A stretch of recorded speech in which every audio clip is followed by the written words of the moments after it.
Greetings and salutations, everybody. Welcome to the best damn movie-related show on the planet Earth, the John Campea Show, coming from right here on my YouTube channel, brought to you in part by our friends at Mint Mobile. I'm, of course, your host, John Campea, and it is an awesome honor and privilege, as it is every day, to have you, our international friends, gather around as we talk about our favorite things in the world, movies and movie news, TV and streaming, and all sorts of good stuff. And I'm joined today in the house by Mr. Robert Meyer Burnett.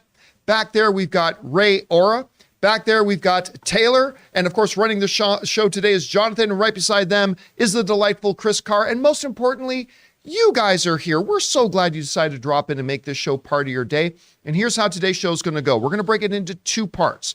In the first part of the show, we're going to talk about some predetermined topics. Then in the second part of the show, for those of you who are our channel members, we are going to be taking actually today we got the after show today, don't we? Yeah. So no, we're going to be taking super chat questions from you guys. So if you guys have a thought, theory, question, or opinion about any of the stuff we're talking about here today, we will open up the super chats when we get to the end of the main topics, and that will be your time to fire in your questions. All right. Also, one other thing, let you guys know about a little bit of housekeeping. For those of you guys who need your daily fix of the John Campea Show, but you can't be in front of a YouTube video, good news, there's an audio-only version known as the John Campea Show podcast. Just go onto your favorite podcasting app of choice, search for it, subscribe to it today, so it'll be there when you need it. All right, guys. With that all down, let's get right into it, shall we? Because we got a number of off-the-tops here to get to today, and we're going to start off with this one. You know, it was announced the other day that the studio was going to be moving ahead with a Michael Jackson biopic. Now, this is something we've talked about for years, going all the way back to the movie blog days, AMC, and all that kind of stuff about, why hasn't there been a music biopic? He was the king of pop. How has there not been have there not been so many biopics on Michael Jackson by now?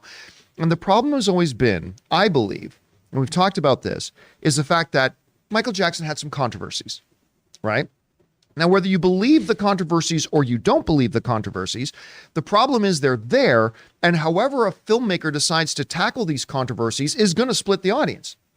If you do it in such a way that it portrays the controversies were nonsense, then you're going to piss off some people. If you take the controversy seriously and say there was some merit to them, you're going to piss off the other part of people. And I think that's what has held this musical biopic up. However, we found out the other week that Lionsgate is indeed moving ahead with a Michael Jackson biopic. They've got a director, and now they have their lead star, Jafar Jackson, son of Jermaine Jackson, nephew of Michael Jackson, has apparently been brought on to play the role of Michael Jackson in the Michael Jackson biopic. This comes to us from the folks over at the Hollywood Reporter, who wrote the following. They said, according to Lionsgate, the film will address all aspects of Jackson's life, though it is unclear how the film will address the many controversies involving the late music icon, given the fact that, this is key, that the film is made in partnership with the estate of Michael Jackson, which has defended him against all accusations of sexually abusing children. Those accusations were returned to the public discourse thanks to the 2019 HBO documentary, Leaving Neverland. However, Michael Jackson's mother loves the casting choice, saying, Jafar embodies my son. It's so wonderful to see him carry on the Jackson legacy of entertainers and performers, says Katherine Jackson, mother of Michael Jackson. So there we go. I mean, we've seen a little bit of a trend in this, right? When we were doing Straight Outta Compton, they went and got Ice Cube's son to play Ice Cube. Right. And there was another one recently where it was, The Sopranos. Yeah. Right. When they did The Many Saints of Newark and they needed a young Tony Soprano, they went out and got Gandolfini's son to play the role. So this is becoming a bit of a trend. It seems like something that makes sense, right? There's nobody you trust more than family. It is somebody who probably knows the family. They're going to have the direct ear of everybody in the family for anybody who wants to get the true nuances of Michael Jackson. It seems like a reasonable choice. Now, they say Jafar already has a music career. I have not heard any of his music myself, but they say he can sing and dance just like his Uncle Mike. So, Rob, you heard about this. What do you think? Well, in terms of the casting, you can see it, the resemblance, the picture. I mean, it's great. You can't, I have no argument with it. I mean, I do think, look, as a film, it's a very challenging subject to take on. I mean, obviously, in the 70s and 80s, as a child of the 70s and 80s, Michael Jackson and the Jackson 5 loomed large. I mean, as a kid, you knew all their songs, and then when Michael Jackson started his solo career and did Off the Wall, and then of course, I mean, Thriller hit the culture with the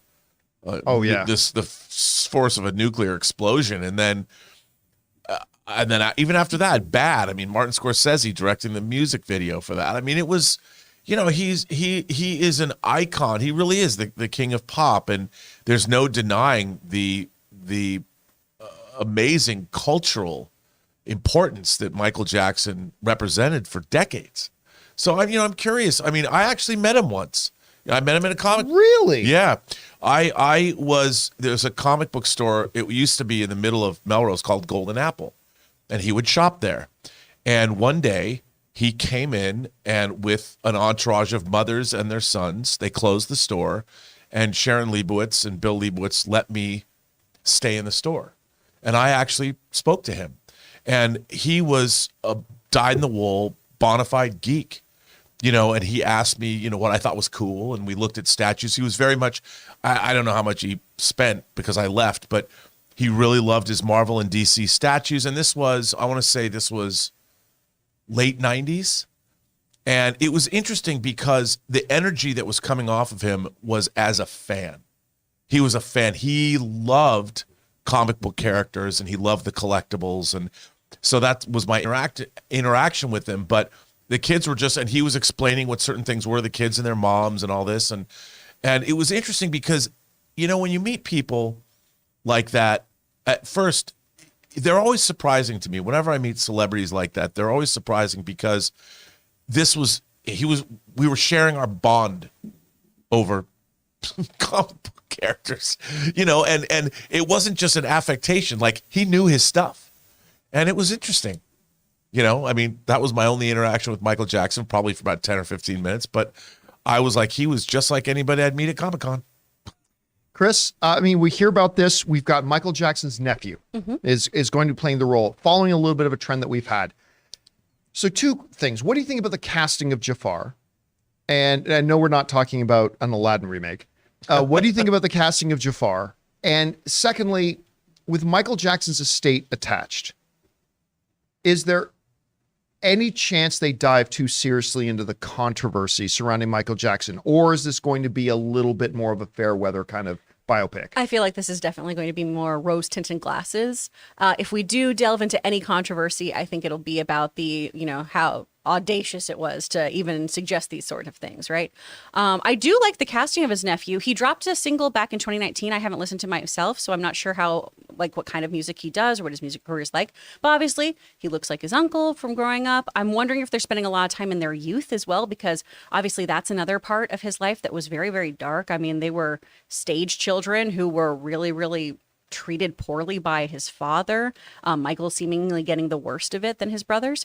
So I'm wondering how much with this state involved we'll delve into that as well. That's fairly well documented though, so I assume we'll get some of that. But his later life, I don't know how much we'll delve into that because it was so, you know, tumultuous and there's so many different opinions and theories. And while the documentary did put a lot of that to rest, I think most people in your public audience still have, you know, their own theories and thoughts about how he conducted his life.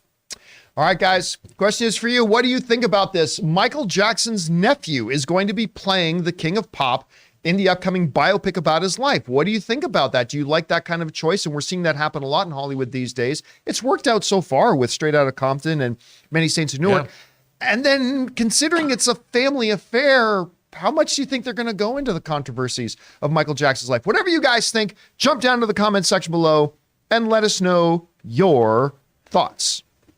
All right, guys, with that down, let's go into another off the top here. And that one is this. You know, we've talked about one of the most pleasant surprise movies for me over the last couple of years is it's out there right now, Puss in Boots.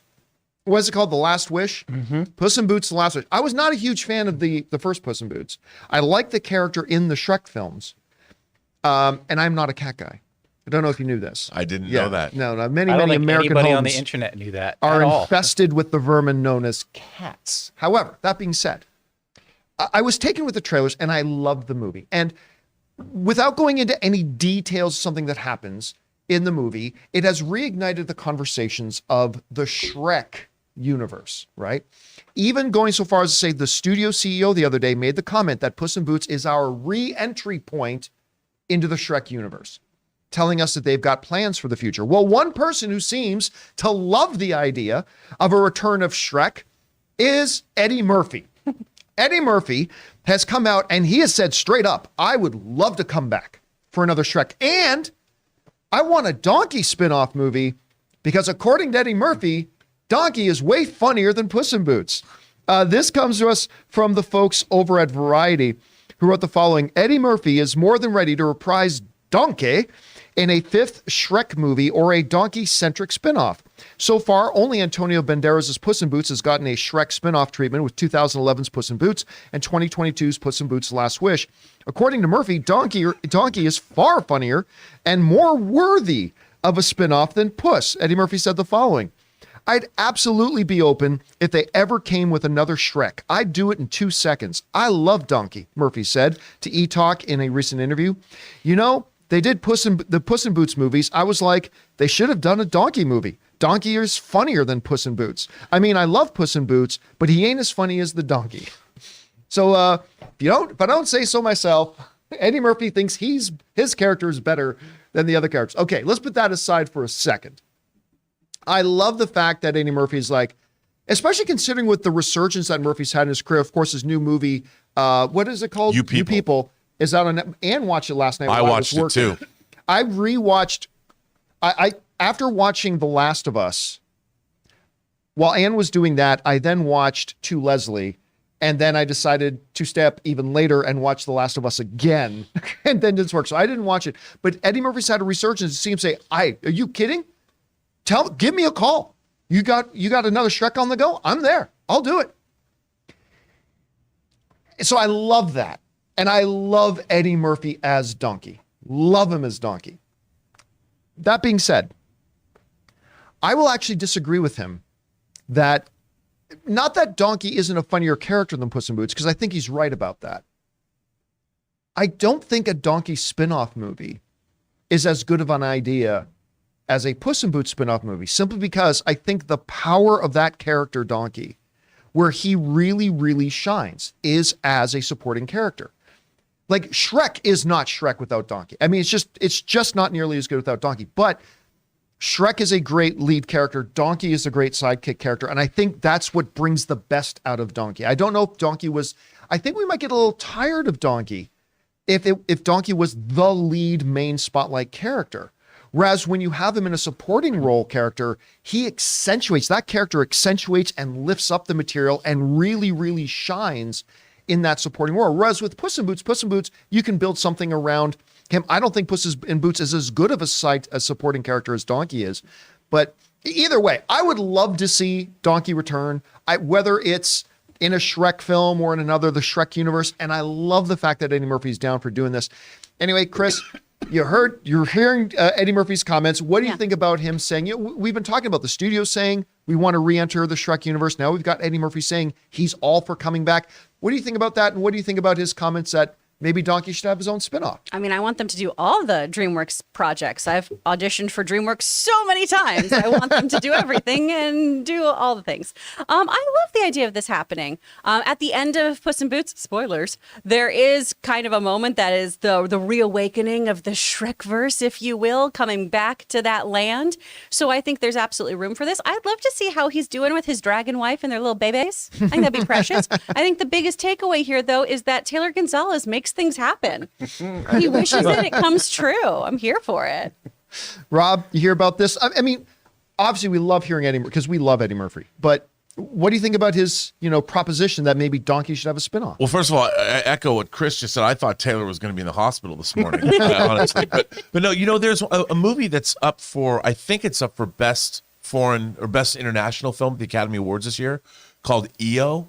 That's actually about a donkey. Right. Yes. And I heard the director who directed it is like 80 years old, like this 80-year-old Polish director. I heard him on NPR speaking. And I actually thought about Donkey when I was listening to him talk. I'm like, I wonder if they could, because the things that he was saying about animals, I'm like, you could do it. So it just made me think about donkeys. So the fact that this story came out, I was like, no way. I'm like, Eddie Murphy probably heard the same thing on NPR that I heard, because donkeys seem to be in the zeitgeist. I don't know. But I think, look, I think this could be great. Again, depending on, it has to be a great script and it has to be a great story. But I could see, what is the origin of this character? Like, where did he come from? You know, how did he come to be with Shrek? And who is this character? And if it's well written with Eddie Murphy, dude, I watched You People. Between Dolomite Is My Name, Coming to America 2 was hugely disappointing, but Dolomite Is My Name and his performance in You People. And I can't wait to see Beverly Hills Cop 4. I mean, Eddie Murphy could crush this, depending if it was good or not. And if they're going to reboot the Shrek universe, I mean, how great would that be? I mean, everybody loves Shrek. Not as much as someone in this room, but everybody loves the Shrek franchise. And I really think that, you know, these actors, with this nostalgia, with Tom Cruise doing Top Gun Maverick, why not everybody should cash in? And if they have a great script, I mean, like you said, the first Puss in Boots movie, I saw Last Wish. I loved it. I loved it more than I thought I was going to love it. And I'm like, this was Antonio Banderas crushed it. And all the other storybooks, the Goldilocks, the Three Bears, it was great. But I would love to see it. You know what? I'll say this too. We haven't talked, and I'm guilty of this. I haven't talked about it either. You know, the more I think about it, when you look in the tradition, like of all of animation, like the great villains of animation, Jafar, Ursula, you know, all these things. You know what? That wolf in Puss in Boots is, I really think, one of the truly great. I'm not gonna say he's Thug. I'm not gonna say he's Scar. I'm not gonna say whatever. But he's so truly one of the great animated villains. Yes, yes. Because like when he would pop up, like I literally got chills. Like I would feel that's. I mean, I was really, really great. Anyway, guys, question is for you. What do you think about this? Eddie Murphy's saying, "Hey, you give me a call. You want another Shrek? I'm there." What do you think about that? And his assertion that a donkey spinoff movie would be better than Puss in Boots. Whatever you guys think, jump down to the comment section below and let us know your thoughts. All right, guys. With that down, let's get into a third off the top, shall we? And this one's kind of interesting, and that is this. You know, we are on day 30 of the James Gunn announcement watch, because James Gunn told us in January, I'm going to start laying out the plans. I'm going to start, not all of it, but I'm going to start telling you guys the plans sometime in January. We are 30 days into January. Not much left. Got about, what do we got like 39 hours left of January? Not exactly sure. The clock is ticking. We're waiting to hear an announcement. But we may have just found out a little bit about his plans from an unlikely source in Dave Bautista. Now, of course, Dave Bautista is a close friend of James Gunn. James Gunn is the one who really put, outside of the world of wrestling, James Gunn is the one who really put Dave on the map when it comes to acting in the entertainment business, and they have been close, tight friends ever since. Now, we've talked recently about the fact that, well, for years, Dave Bautista has campaigned and wants to play Bane. And we've even said on the show, I've even said on this show, put your money on Dave Bautista being Bane now. James Gunn's his total buddy. He would make a solid Bane. I think you can put your money on that Dave Bautista is going to be Bane. Nope. He ain't going to be Bane, because according to a report in Variety, Dave Bautista says he's actually met. He had a meeting, sat down with Peter Safran and with James Gunn and had a talk. And the basics of it was they told him, Dave, we love you, but you're too old. You're too old to play Bane at this point. We need to go a little bit younger. Now, that in and of itself is interesting because it tells us a couple of things. One, that they're not just playing, because listen, Dave Bautista is not too old to play Bane one or two times. He's not. Look at the guy. He's an imposing physical monster. And by the way, if the scenes we've seen at A Knock at the Cabin, he could easily come across as very articulate, intelligent, and menacing, like a Bane should. But was he born in the darkness? I was born in the darkness.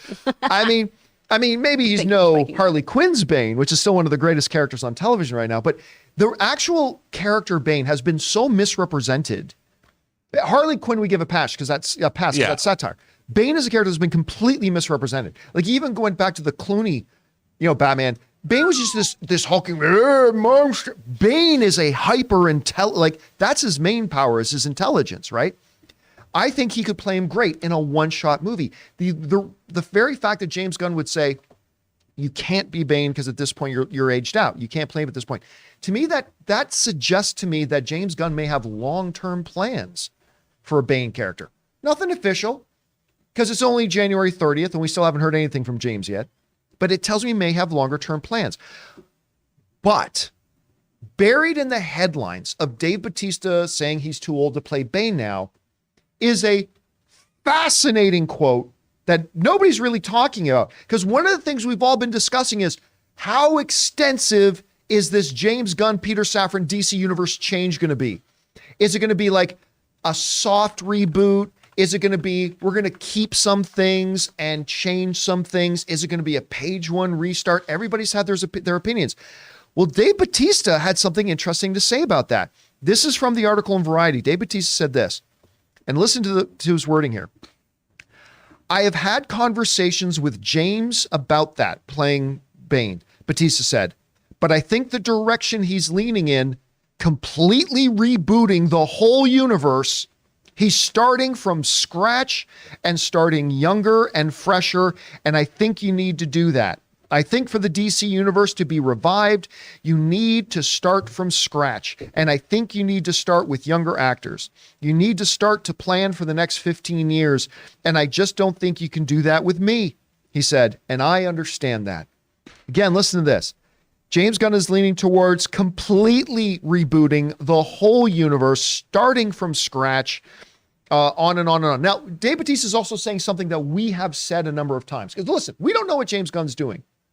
But we have said for a long time, look, if you want to revive this thing, if you want to give this thing a fighting chance to be where the DC properties deserve to be, on par, success-wise, reputation-wise, all that kind of stuff with the Marvel films, you can't do it by continuing on with a universe that has fallen completely short of that. You need a fresh start. Now, whether or not James Gunn is do that, we don't know for sure. But Dave Bautista, who knows James Gunn very well, coming out and saying, yeah, I had a talk with him and Peter.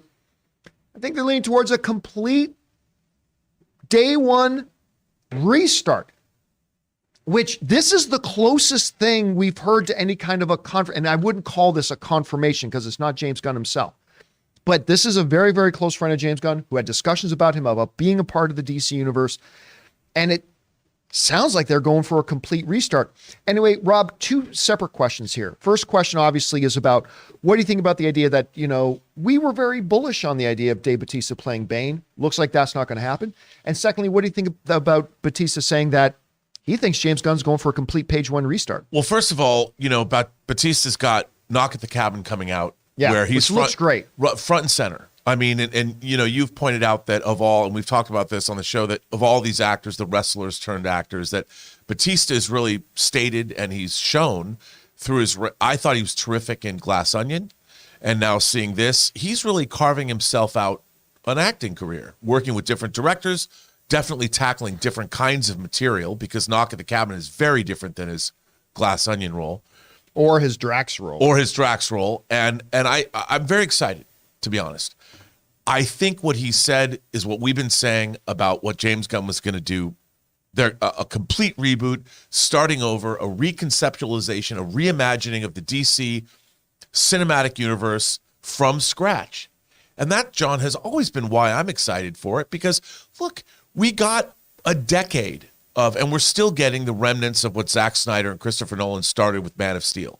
And we're getting that ultimately with Aquaman, and that's kind of a fitting end. You had a decade of their vision of it with different characters and iterations of things. And that's a generation, that's in movie terms, that is a generation. It's a generation. Yeah. So the fact that we're getting something new and that there's architects behind it that are starting from scratch, that's exciting to me from an imagination connoisseur fan. I want to see what they're going to do. This is something as a comic fan I've seen, and I think with James Gunn, look, the guy who's doing this already created a franchise for Marvel that everyone said, Guardians of the Galaxy? And the fact that you've talked about how much you love Slither and what he did with Super, This is somebody that has worked in the business for a very long time, that is being given the reins of power. Basically, it's what all of us geeks dream of. Well, if I ever had the opportunity to do something with my favorite franchise, he's getting that opportunity. So by proxy, he's doing what we all would hope to do. And I'm very curious to see what he's going to do. And I think it's really exciting. By the way, just side question. Did you see the tweet he put out like a week or two ago? James Gunn put out a tweet where it's a picture of him at his breakfast table looking outside his window. He said, starting the day with coffee and comics. And I think that was All-Star Superman. And that, do you think that was just like, it just happened to be the one in front of him? Or do you think he was giving a hint? I think that I didn't know if you saw it, but this weekend he put out a tweet. Somebody asked him, there's a whole tweet string about people waiting for this. Like, should we get Congress involved to find out? I mean, it was very funny. And it was because James Gunn came out and said, I don't know what the tweet was, but it was something he said, oh, you're going to find out. Meaning, we're going to get this announcement by the end of the month. All of these things have been tremors. They've been tremors leading up to the main event.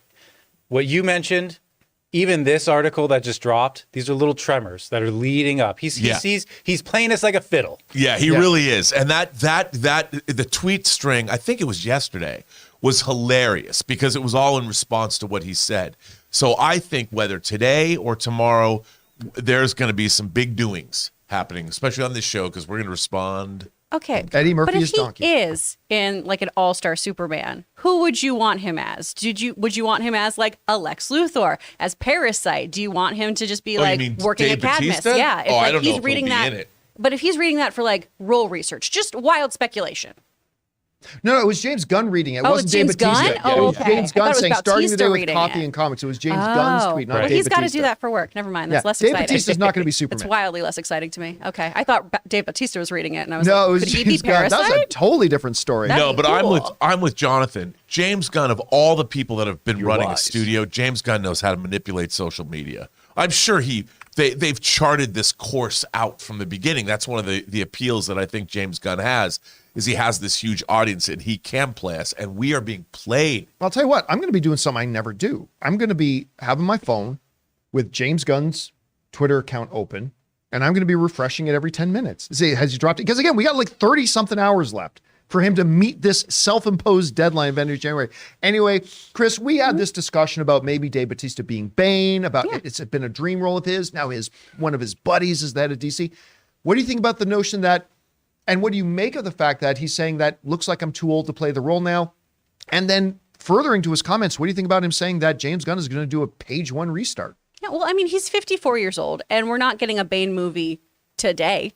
Right. So it's something that would be down the pipeline. So while he is very physically fit and does lots of really great physical acting work too, if he makes this movie 5-10 years from now, it's going to be an older gentleman. You probably want to start with somebody a little bit younger so you have a little bit more durability and sustainability with that kind of role, right? I think that it's great that they're starting from scratch. I think that's fantastic. I think that's what needs to be done here. And I want to reiterate that this doesn't mean that some of the other things that we've talked about are going to completely go away, right? We're still going to have Matt Reeves do another Batman movie. There's always all this talk Yes. about how it's not going to happen. We're not getting it now. James Gunn is going to destroy everything I love. He's not. He's not. He is a true fan who's reading comic books on his free time. Again, it's his job, but I'm very pleased with this. He's a true fan. He loves this stuff. He loves this IP. I think he's going to give it the best shot it's got. And that's what we as fans deserve, is somebody who loves this material, respects this material, trying to make the best stories possible and the best adaptations. We're going to be talking so much today about how hard it is to do a good adaptation and what changes you should make from source material when you're changing mediums or changing stories. And I think James Gunn is going to do a really great job of all that. And I think restarting everything is a solid foundation. All right, guys. We want to thank question is for you. What do you think of MasterClass? No, question is for you. What do you think about this? Number one, that Dave Batista, I guess he's saying, I'm too old to be the start of this character. Do you think that suggests that James Gunn might have big plans for Bane? And also, what do you think about Dave Batista saying this is going to be a complete restart, which may not be what a lot of people were thinking it was going to be? We got 30-something hours to find out what James Gunn is doing.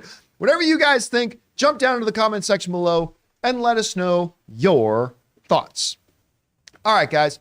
with that down, let's get into our Mint Mobile hotline question of the day. If you guys have a question for us on the show and you'd like to hear your voice on the show, go ahead and call that hotline number anytime 24/7. The fine people over at Mint Mobile will be ready to record your call and send it on to us at 951-268-4259. And today we got a question about what's going to be better, Mandalorian or The Last of Us? Hey, John, this is Dennis from Nashville, Tennessee. I was just wondering, with Pedro Pascal leading the charge with the streaming shows with Mandalorian and The Last of Us, which one do you think will end up being the better show at the end of the year? And which one do you think will win more awards, if any at all? All right. Thanks a lot for sending that in, Dennis. And you know what? This is a question that's kind of came up prior to The Last of Us starting, right? We've all been talking for a while. It's like, holy crap. Like the first quarter of 2023 is like owned by Pedro Pascal. He's got Mandalorian. He's got Last of Us. You know, a lot of the questions came up, what's going to be better and all that kind of stuff. Now, initially we were all saying the common sense thing. They're going to be two very different shows. That's going to be hard to compare. And by the way, we haven't seen Last of Us yet. We haven't got to see any of it. Okay. We're now 3+ hours into The Last of Us, which probably almost equates a full season of Mandalorian anyway, but we're about 3+ hours into The Last of Us. By the way, episode 3, hour and 20 something minutes. Man, making Disney look bad. Making Disney Plus look bad with their stupid shit little 32-minute episodes. Anyway, that's another topic for another time. But we now we've seen a few episodes, so we have a little bit of a basis for comparison, right? And like we all thought, you all thought it, we thought it, these are very different shows. I mean, so it's hard to compare. But they are Pedro Pascal vehicles coming out roughly, there's even going to be a little bit of a bumper there. Which of these two shows is ultimately going to end up being the better show? Let me start off by saying this. I passionately love Mandalorian. And it's funny how everybody's tune changed, because when season 2 came to an end of Mandalorian and Luke shows up, all of a sudden everybody looked back at season 2 with these rose-colored glasses. Don't think I forgot. Every week in the first 5 episodes or so, everything, season 2 is not as good as season 1. And I'm like, what are you talking about? This is brilliant. This is the classic story arc of going like adventure by adventure every episode. No, and everybody was complaining about season 2. And then all of a sudden they did a Luke cameo and everybody thought season 2 was the greatest thing ever. I thought season 2 was fantastic. I love this show. Last of Us is the better show. They're very, very different. They go for different things. They're aiming for even different audiences in many ways. But as much as I love Mandalorian, and I cannot wait for season 3 to start, I am positively giddy about season 3 starting. Last of Us is the better show. Now we're going to go into episode 3 in a little bit. So we're not going to go into anything in episode 3 right at this moment, but I'll just say this. Its overall ability to tell its story and enrapture the audience into it is not just great compared to Mandalorian or compared to genre material. This is one of the best shows I've seen in years. Like I put out a tweet yesterday that just basically said, just give Last of Us all the awards.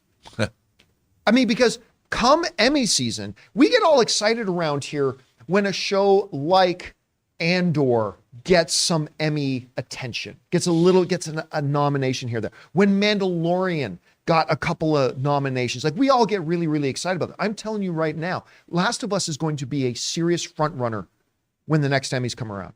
It's going to be a serious, not just, oh, isn't that cute, this little genre thing getting some attention. It's going to be a serious front runner. I can already tell you, it's frickin' January, and we can already say that with almost certainty. So when it comes to, Dennis is asking about awards, definitely Last of Us has a better chance at that. And as passionately in love as I am with this, listen, this show is, The Last of Us is better than The Boys. You know how much I love The Boys. I think Last of Us is better than Yellowstone. Up until now, I've been saying Yellowstone is my favorite show on TV right now. And I love it. It's amazing. This is a better show than Yellowstone. So I would go, now that we've got a little bit of a sample size of The Last of Us, I will say while they are totally different shows, I lean towards The Last of Us. Chris, we this discussion went on for months and months and months leading up to Last of Us coming out. What's ultimately going to be better? It's just fan things, but we've got a little bit of a taste now. And if you were put in a corner, said you got to say which one do you think is the better show? We got about 3+ hours of Last of Us now. Mandalorian or Last of Us, which is the better Pedro Pascal vehicle? I would be like, I'm very claustrophobic. Please let me out of this corner. This is rude and abrasive. Why can't I like both? Why can't I like both equally for different reasons? I can have nice things. I think ultimately I have a little bit more fun watching Last of Us because I'm more familiar with it than I am with Star Wars ultimately. Like when I watch Mando with Logan, he knows so much extended lore. He reads all the novels. He has so many figures. He reads the comics and everything. Whereas I am more of a casual Star Wars viewer in that I've only seen the movies in the animated universe, which in terms of Star Wars does make you a bit more of a filthy casual than, some others. Whereas for Last of Us, when I'm watching this, it's, oh, what an interesting way that they changed this, or, oh, that differs from the lore in the game, or, hey, Bill actually said, I can have that kind of thing. So I think I find enjoyment in The Last of Us in that way of being able to experience it as a gamer again, and then also be really, really moved by that story. Whereas, Mando, a lot of times too, some of the episodes, some of the little romps are just space fun. It's a very, very different vibe. If I want to have a really gut-wrenching emotional journey, apparently I'm going to watch The Last of Us. But if I want to have some space explorations and shenanigans, I'm going to go to Mando.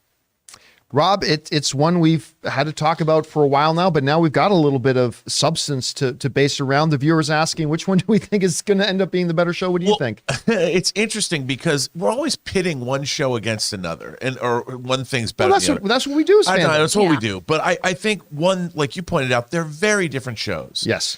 And they're both very enjoyable. And I have to say, dude, I'm waiting for the name. I think after this season, The Mandalorian's going to change its title to The Mandalorians. The gasp across the auditorium. I think that's going to happen because it looks that way.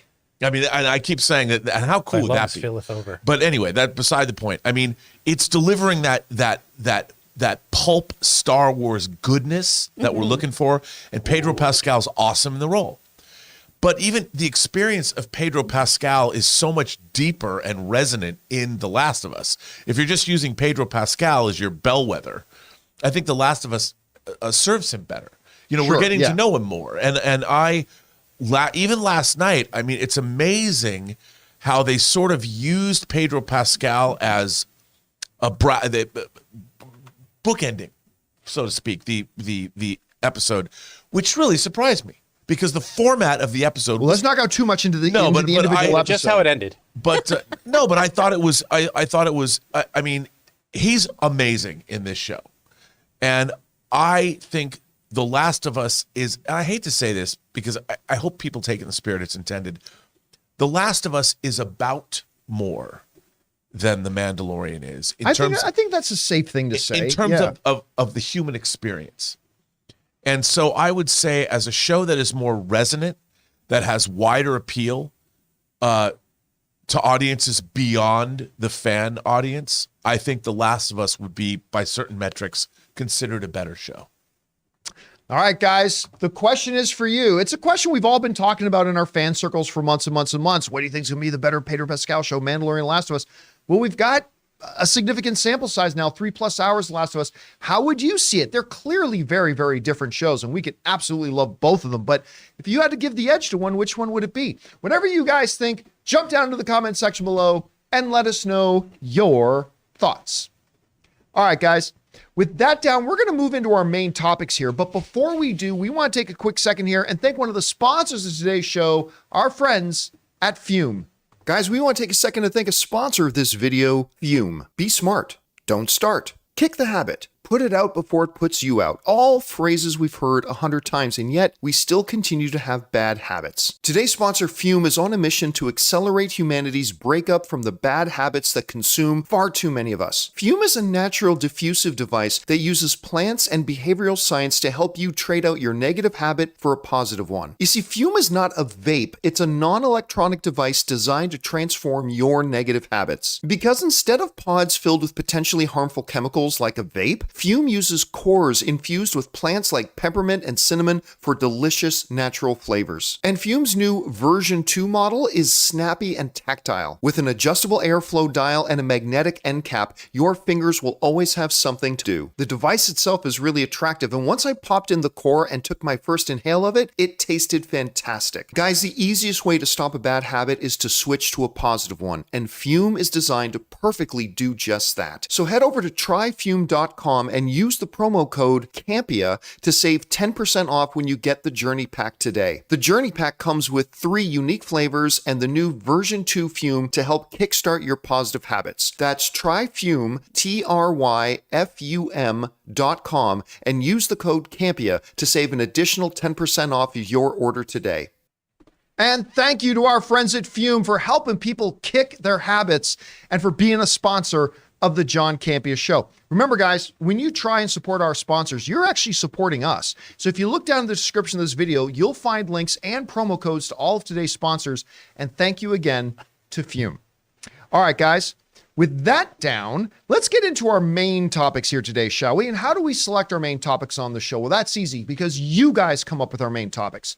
Whenever you guys come across a big topic, issue, or story that you guys feel we absolutely must cover here on the show, just go anytime 24/7 over to www.thejohncampeashow.com/contact. Once you guys get there, you're going to see a form. Fill it out with your topic or question. It's 100% free. Hit submit, and then maybe, just maybe, you might see your submission featured as a main topic here on the John Campea Show. With that down, Chris, what is our first main topic today? Our first topic comes from Donovan. Read some really sad news today. Actress Wersching, who did the voice of Tess in the Last of Us games, died. She was one of those actresses who just seemed to pop up everywhere in a lot of stuff me and my wife would watch, like 24, Picard, Vampire Diaries, and recently The Rookie. Never a major star, but somebody who always made the show she appeared in better. Rest in peace. What did you guys think of her work? I was so sad when I read this because you're right. She was one of those actresses that I would always just see pop up. She was never a household name. I would always see her pop up, and I loved seeing her pop up. And you're right. Most recently, there's a show I really like, the Nathan Fillion show, The Rookie. And she had a recurring role on that as basically that world's Hannibal Lecter. She played an infamous serial killer known as Rosalind Dyer. And she was this brilliant serial killer that even when she was in prison, she was orchestrating serial killings going up. She was cold and whatever. And I loved her. She was the board queen. She was the board queen. And of course, she was in Bosch. She was one of the characters. I loved Marvel's Runaways. That was on Hulu. At least the first couple of seasons, I really liked that. But she just, by the way, her very first acting appearance was much like our own Erin Cummings, was Star Trek Enterprise, was her very first television role spot that she got. She appeared in a lot of stuff over the years.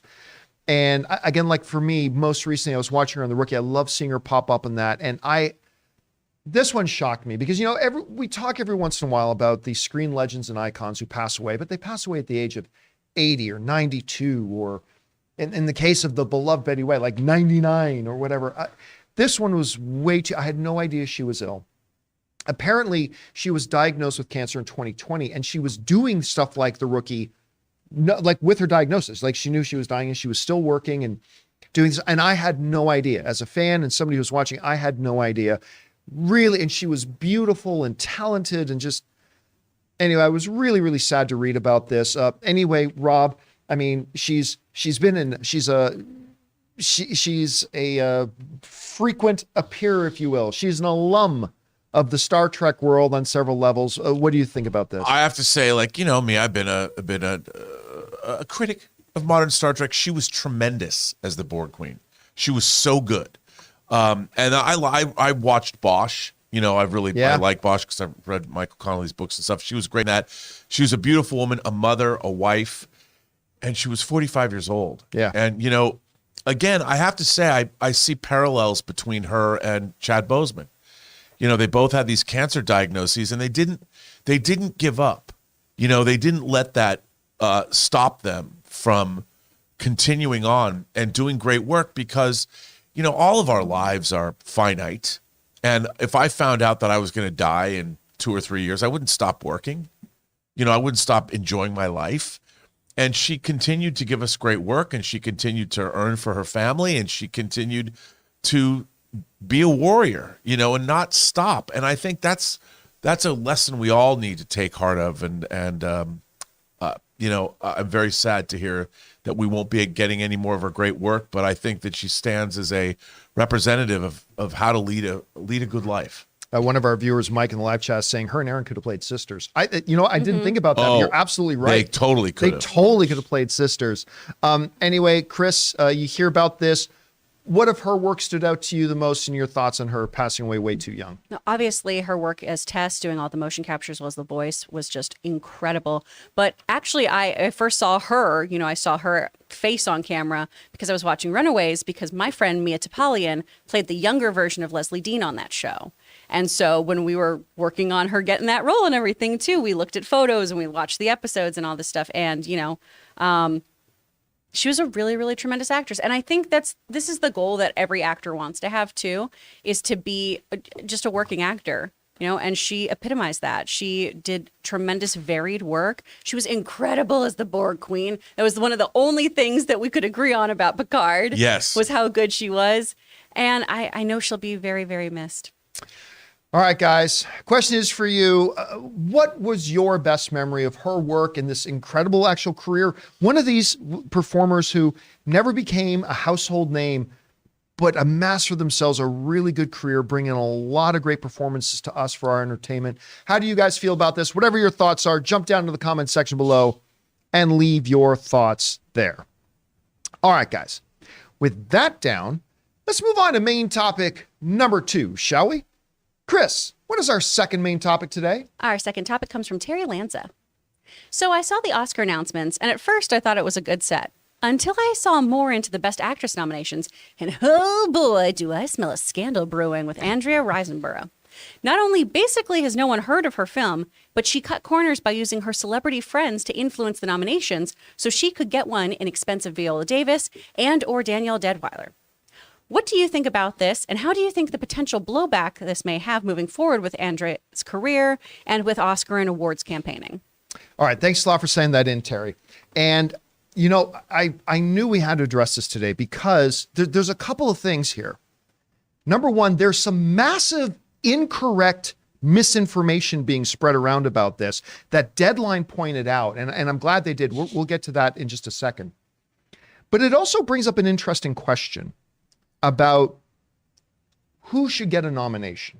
And, if you think this human tendency we have that when it comes to subjective stuff like art and performances, that if somebody you didn't think deserved the nomination got over somebody did, then the only possible explanation could be, other than other people just had a different opinion than you, was there must be a secret, sinister underbelly. Really? It couldn't just be that other people thought differently than you do? No. Only explanation is some dark, sinister thing. Look, you probably saw a headline going around a lot about that the Academy has launched an inquiry into this over the Andrea Riseborough situation. Andrea Riseborough ended up very surprisingly getting an Oscar nomination for Best Actress for her movie To Leslie, a movie none of us have seen. No, it made $27,000, not $27 million, made $27,000. Ain't nobody seen it. Nobody watched it, right? However, there's this thing started going around that the Academy was launching an inquiry into her nomination. Listen to me. That was not true. Deadline pointed this out themselves. The longtime entertainment veteran, Pete Hammond, wrote an article on this. And because of this, here's where it basically started. We can go over to my screen for a second if you want to, Jonathan. The Academy, what they did do is they put out this statement. And here's the statement they put out. And I want you to notice there is no mention of To Leslie, Andrea Riseborough, but this is the statement they put out. The Academy said, it is the Academy's goal to ensure that the awards competition is conducted in a fair and ethical manner, and we are committed to ensuring an inclusive awards process. We are conducting a review of the campaign procedures around this year's nominees. Not one, this year's nominees, to ensure that no guidelines were violated and to inform us whether changes to the guidelines may be needed in a new era of social media and digital communication. We have confidence in the integrity of our nomination and voting procedures and support genuine grassroots campaigns for outstanding performances. So basically, I'm going to sum up what Pete Hammond says in his article. Again, a veteran entertainment industry correspondent and journalist. And he basically wrote this too. He goes, look, and we'll go back to my screen here for a second. This is where it gets kind of difficult. Peter Hammond wrote, I choose not to put words in the Academy's mouth in our headlines. Academy conducting review of campaign procedures days after Oscar nominations revealed. But every other trade did. Maybe they got more because of it, more clicks. Unfortunately, some people only read the headlines and jump to conclusions. Here's a sample. This is other trades with their headlines. Academy investigates Oscar campaign process related to Andrea Riseborough's To Leslie nomination. Or Academy conducting a review after Andrea Riseborough's surprise Oscar nomination. Or Film Academy conducting a review amid questions about Andrea Riseborough's campaign. Okay, so here's the thing. Nothing in the Academy's statement said anything about Andrea Riseborough or the To Leslie nomination. What it does say is that we may need to take a look at the way our rules work in a new era of social media, digital communication, all that kind of stuff. Now, Pete Hammond, who I am relying on him here because he knows the industry better than I do, and he's actually thoroughly investigated the situation. I have not. But one of the things Pete Hammond is pointing out was that as far as he can tell, no rules were broken, right? That there are certain members of SAG who realized people never saw this work. Who is the star of Underworld again? Kate Beckinsale. Kate Beckinsale called, no, Kate Winslet, sorry. Kate Winslet called Andrea Riseborough's performance in To Leslie. I think it's Riseborough. Riseborough? Yeah. I've been saying Riseborough. Thank you for correcting me. Riseborough, thank you. I think, yeah. Kate Winslet, multiple award nominee and winner and all that. And one of the great actresses of our generation said this about Andrea's performance in To Leslie. She said, it is the greatest performance I've ever seen. That's Kate Winslet saying that. Now, long before the Oscars, long before the Oscar nominations, long before that, one of the few recognizable trades that saw and reviewed the RogerEbert.com, you know, obviously Roger Ebert's not with us, but it's still an ongoing, well-respected movie. They called Andrea Riseborough the performance of the year. Now, nobody saw it, but I'm just saying, you have to understand, before there was ever any Oscar nomination, there was talk by the terribly finite number of people who saw it that this is either the best performance of the year, and some, like a Kate Winslet, saying, this is the best performance I've ever seen. Now, like everybody else, I had never seen the movie. And Christian Harloff was in here last week. He has seen the movie, and he had a chance to interview Andrea. And when we talked about who should win the Academy Award, like Christian was steadfast. He goes, Andrea Riseborough. Andrea should win. I'm like, that's interesting. I'm like, are you just, and I talked to him out. I talked to Christian. Are you just saying that because you interviewed her? He goes, dude, I'm telling you, I watched the movie because I was going to be interviewing her. It's the best performance of the year, I think. I'm like, better than Cate Blanchett. And he goes, I think it's the best performance of the year. Okay, so last night I decided I'm going to sit down after Last of Us and I'm going to watch this movie. A couple of pleasant surprises. I had no idea that Mark Maron was in it or Allison Janney was in. I had no idea these people. This is clearly a low budget film made with passion, all that kind of stuff. I need to see what the hype was about. And I know this is going to get me in hot water, and I don't give two shits. She 100% deserved a nomination for Best Actress this year. I'm not saying Viola Davis didn't. I'm not saying Danielle didn't. I'm not saying who gets nominations is not about who didn't deserve a nomination. That's never what it's about. The only thing I ever care about when I look at nomination lists is, did that person's performance earn themselves in a subjective art, but did it earn them a nomination? I will tell you right now, while I was scratching my head a little bit and kind of pushing Christian on it a little bit, after I actually watched this movie, which I admit I never did before, I never even heard of the damn film before this whole thing started kicking up. I sat down and watched this thing with my jaw in my lap. What she does in this movie, she is showing what a truly powerful world-breaking performance can do to even a small-scale film like To Leslie. And it's a very small scale film. Woman wins the lottery, trying to change life. What happens when the good times run out and all that kind of stuff, and wrestling what that means for her life. Listen, I'll tell you what. After watching this, I am 100% convinced the only people making a controversy out of her nomination are people who did not see the movie. Because it's all art, it's all subjective. We're all going to have different opinions. Yes, I'm just telling you, I have a hard time believing somebody watched this movie and didn't at least come away with, well, okay, maybe she deserved a nomination, because it's that damn good. Now, according to Pete Hammond, he's saying that the way the rules are stated, no rules were broken. Individual actresses, like I think like a Gwyneth Paltrow or Jennifer Aniston, were saying like, listen, guys, saying to their fellow SAG members, their fellow Academy members, you have to watch this movie. And they would have people come over to the house and watch the movie. Pete Hammond points out in his article, there's no rule saying you can't invite people over to watch a movie to make sure they've seen the movie. Right. Apparently there was nothing about, you must watch this movie and vote for Andrea for Oscar. No, there's like, you got to see this movie.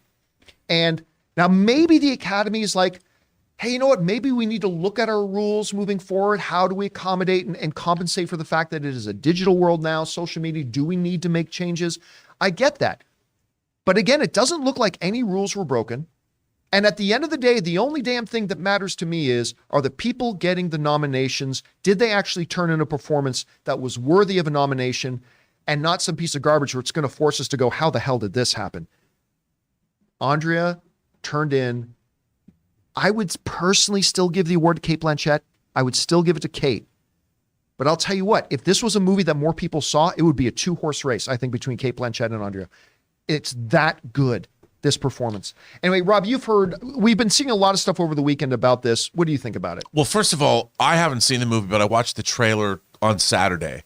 Dude, you can see from the trailer what kind of a performance that she gives, because it isn't ostentatious. You get a sense of the story. And, she, by the way, as an actress, I've always loved her. She was Tom Cruise's half of his effective team in Oblivion. Like, you'd never know. You'd never know that this is the same actress. And every time she's ever done a film, she has done nothing but turn in amazing performances. No, I'm sorry that I haven't seen To Leslie, because I really wanted to see it after watching the trailer. But, comparing and contrasting, like there's a really ugly undercurrent about this situation that I don't like. I mean, that's not to take away from, I love Viola Davis. Love Viola Davis. But for The Woman King, there are other things about that film that might have prevented it from getting a nomination for her as an actress. And it's not her performance, because she's great in it. And the same is true of Danielle Deadwyler in Till. I've seen Till. Till has a great central performance. I don't think the movie is as good as it could be. And that doesn't take away from her performance, but it takes away from the overall perception of the movie. And I think that a movie like this, when you don't have, it's basically just her on camera. And you know what? Like you said, Mark Maron's in there, Allison Janney's in there. I didn't know either until I watched the trailer. But you can see she's front and center. There's no special effects. It's just her. And she's got how do you portray a mother that has a problem with her son and dealing with the life? She's an alcoholic and dealing. If her performance isn't compelling, nothing about that movie works. And the people like you, I've talked to a few other people that have seen the movie, and everyone I've talked to who's seen this movie can't believe the performance, that it carries the whole thing, that it's stunning. And, I think back, it's kind of like when I saw Nicolas Cage's performance in Leaving Las Vegas. So good. Dude, I never thought a movie about a guy drinking himself to death would make me want to drink. That's how good the performance was. I mean, and it was incredible when you're watching a tour de force, when an actor is front and center 24/7 in a movie. If they can do that without any kind of histrionics, it's just them front and center. You got to look hard. And those are the performances that really, in a way, Frances McDormand in Nomadland was like that, where she was. That's a very comparable performance, actually. Yeah. I mean, when I saw that, you couldn't take your eyes off her, and there was no special effects in that movie. You're watching the camera watch this woman, and I found it unbelievably compelling. And by the way, one of the things that really frustrates me, because part of this narrative we have heard, and again, before last night when I hadn't seen the movie, I haven't really known what to make of it. But now that I'm looking at, one of the complaints we've been hearing a lot of people say is, well, this Andrea nomination bumped out Olivia and bumped down Danielle. Really? Let's bring up my screen for a second, Jonathan. Really? How come we're saying Andrea was the one who bumped it? Why aren't we saying that Ana de Armas bumped them out? Why aren't we saying Michelle Yeoh bumped them out? Why aren't we saying Michelle Williams bumped them out? Oh, you know why? Because we didn't see To Leslie. We didn't see it. So she didn't deserve it. I mean, that's very, very telling. That, guess what? Here's the thing. Once you watch this movie, you're not going to be saying Andrea was the one who bumped out, Octavia Spencer. You're not going to be saying that.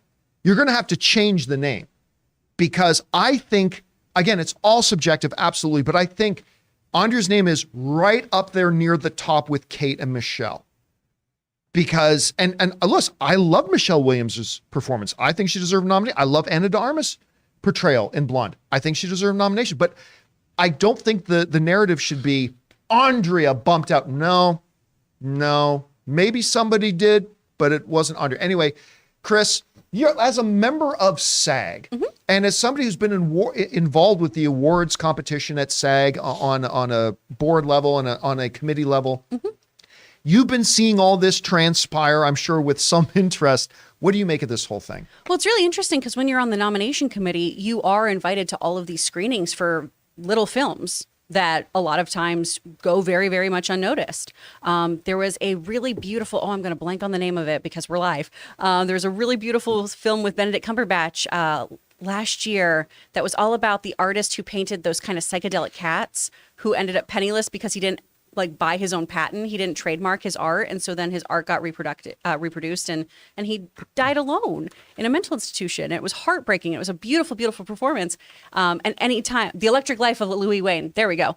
Anytime I talk about that movie, people are like, what's that? I don't even know what that is. And so you do usually have very, very little films. To be clear, people in the chat, I was not a judge. I was on the nominating committee, which is a whole bunch of different people in there. I wasn't the one who was like, and the award should go to this person. Chris decrees. That wouldn't make any sense. They randomly select members from SAG each year. So lots of times you do have these kind of little indie films that, with the right campaigning, can make it. I do want to point out, though, there is the possibility, and Variety reported on this, of their online social media campaign could have violated some of these rules for how campaigns should work. You are not supposed to laud your performance over anyone else's, basically, in any of your marketing. And they chose to use a snippet from Roper that talks about how, while he thought Cate Blanchett was amazing in Tar, this chameleon-like performance here exceeded any and all expectations and was so wonderful. And since they put that with some of this other marketing materials saying that she should be up for consideration, that's one of the things they're looking into. Now, does that feel a little bit like they're grasping at straws? Kind of. I feel like I'm with people like Christina Ricci who have said that this feels a little elitist to say that, because I didn't know about this campaign, this nomination shouldn't bear any, credit. But at the same time, I do. Oh, Logan just texted me. It's Electric Life of Louis Wayne too. I do think that Danielle Deadwyler not getting a nomination feels very odd because that performance was incredibly heartbreaking and moving. And again, that was another kind of, is this tiny movie going to make it? Because that was another one that, a lot of people I knew didn't want to go see that film because it's a hard watch. It's a difficult subject matter. It's a look at our own really, really ugly and horrific history. So that was more of my issue here of, I haven't seen that other film, but wow, Danielle didn't get that nomination? Interesting. Okay. I definitely still need to see this. I've heard amazing things about it. I understand why people think it's odd. There's nothing illegal about it at this point, in my opinion. Yeah, and I'm glad you brought it because we go to my screen too, that Christina Ricci comment, because they also Christina Ricci came out pretty harsh on this about the fact that Andrea's nomination is getting any backlash at all. She says it's shameful. But again, because to me, if you wanted, and listen, every year there's going to be 6, 7, or 8 performances, whether it's lead actor, lead actress, supporting actress, supporting actor, that you could go, man, that person really could have got a nomination. I mean, every year. I mean, that's just the nature of the beast, right? The one big question mark to me, while I loved Michelle Williams in Fabelmans, loved her in Fabelmans, she was not a lead actress in that film. She was her character was a supporting character in the film. Now, was she, of all the female roles in the film, was hers the lead of the yes, but that's not the question. Her role in that film was not a lead performance. Michelle Williams should have been slotted under the studio should have put her under best supporting actress. So I think if there's any kind of wiggle room there for somebody that maybe shouldn't be there to make room for one of these other deserving people, maybe it's that one. It ain't Andrea. Do you know what really is sort of disappointing to me about this whole thing? All the other people that were in this movie, the director, the person who wrote it, the person who cast it, the fellow like Allison Janney, like Mark Mayron, all of these people threw in the towel with them. They came together because they believed in this material, including Andrea. And all the people, the crew, the cast made a wonderful, presumably, I mean, I could just look at the trailer and go, well, that's an amazing piece of work. Made a great movie that blew people away. And an actor has to have a whole group of people to provide an environment where they can even do that kind of work. And this controversy, like so many controversies in our modern day, really takes away from the achievement that the film itself is. And it comes down to like, oh, the rest of the movie, I mean, making movies is so hard. Getting a movie like this financed, it could have taken 10 years, who knows? But I really hate it when we take these elements out of movies and forget that a movie is a collective art form that a lot of people have come together to contribute to make happen. And I hope people remember to go watch this movie for the singular joys that it provides as a film. And I hope they go there because of this controversy and they realize that here is a movie that deserves all the accolades it's getting. Yeah, and by the way, guys, just a little side note: it's not available for free streaming on any of the platforms right now. I had to rent it or buy it actually on Amazon myself. I think it's available on a couple of the other platforms as well, but I don't think it's available for free streaming. It's not. I looked for a free option, I couldn't find it, so I had to get it on Amazon. But I highly, if you're just a fan of great stories and you want to see one of the best performances of the year, I highly recommend that you maybe tonight sit down, go on Amazon or one of the other services and get To Leslie and enjoy. Guys, what do you think about this whole thing? Jump down to the comments section below and let us know your thoughts. All right, guys, with that down, let's move on to main topic number 3, shall we? Chris, what is our third main topic today? Our third topic comes from Jamie Martin. Greetings from Ireland. Hey, John and crew. Did you guys see over the weekend that Avatar surpassed Force Awakens as the 4th highest grossing movie at the box office? I just find it really funny that people still are trying to make this movie out as a flop. Do you think there's more of a possibility of it beating Titanic as the 3rd spot? Thanks and bring on the filthy. All right, thanks a lot for sending that in. And I mean, ho-hum, another Monday, another all-time milestone set by Avatar: The Way of Water. Hey, listen, I get it. There's some people that, John, why are we talking about Avatar: The Way of Water all the time? I don't know. We're a movie show, and this is one of the historic runs all time of any movie ever made. Can't imagine why we keep talking about it. At any rate, I think, you could break it into three groups of people. There were the group of people who thought Avatar was going to flop. There's no pop culture footprint. Yeah. And hey, listen, I was one of the people who said it doesn't have the pop cultural footprint as a lot of other things do. It died out fairly quickly. But then you get the second group of people that were kind of like me, where it's like, okay, Avatar, it's still Avatar. It's going to be a big hit. It's going to be a big hit. But the people like me in that group thought big hit, 1.5, 1.6, 1.7 billion dollars. People like me said, but I can't see it getting to 2 billion. I mean, it's going to be a big hit, but I can't see it being that big of a hit. Guess what? It came and went, the $2 billion mark. Came and went. It was right in front of it, and now it's in its rearview mirror. And now Avatar: The Way of Water, we can bring up my screen here, is now, not only did it become the 6th film all time to hit the $2 billion mark, then it entered the top 5 of all time. Well, guess what? It is now past Star Wars Episode 7 for the number 4 spot. It is now the 4th biggest film in history at $2.116 billion with a B dollars. Now the question becomes, can it enter the top 3? For James Cameron, it's irrelevant. James Cameron has the 3rd film of all time already with Titanic. So either way, it's going to be a James Cameron film. So we were talking before about, guys, there's a chance that of the top 5 films of all time, 3 out of the 5 could be James Cameron films. Guess what? That discussion's over now. Now the discussion is 3 of the top 4. 75% of the top 4 all-time box office films are by one Canadian kid. One guy has made 3 of the top 4 biggest films in history, and the only other film that's in that list is a film that required 15 A-list stars, 12-year build-up, 20-plus films building up to it in Avengers Endgame. That's the only film that can stand in the presence of 3 James Cameron films that are now 3 of the top 4 by one guy. By one guy.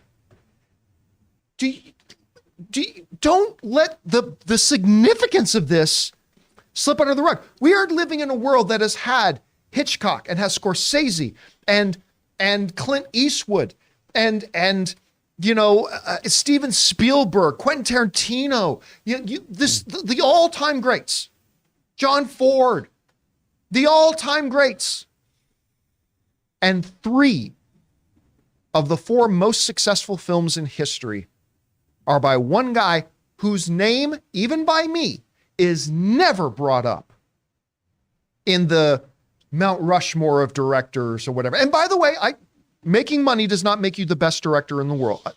I still wouldn't put James Cameron on the Mount Rushmore. I'm just saying that what this guy has accomplished here is stupid. It's stupid. Now, the 2 questions that remain. Number 1, can it catch Titanic? So let's look at this list again. Can it catch Titanic?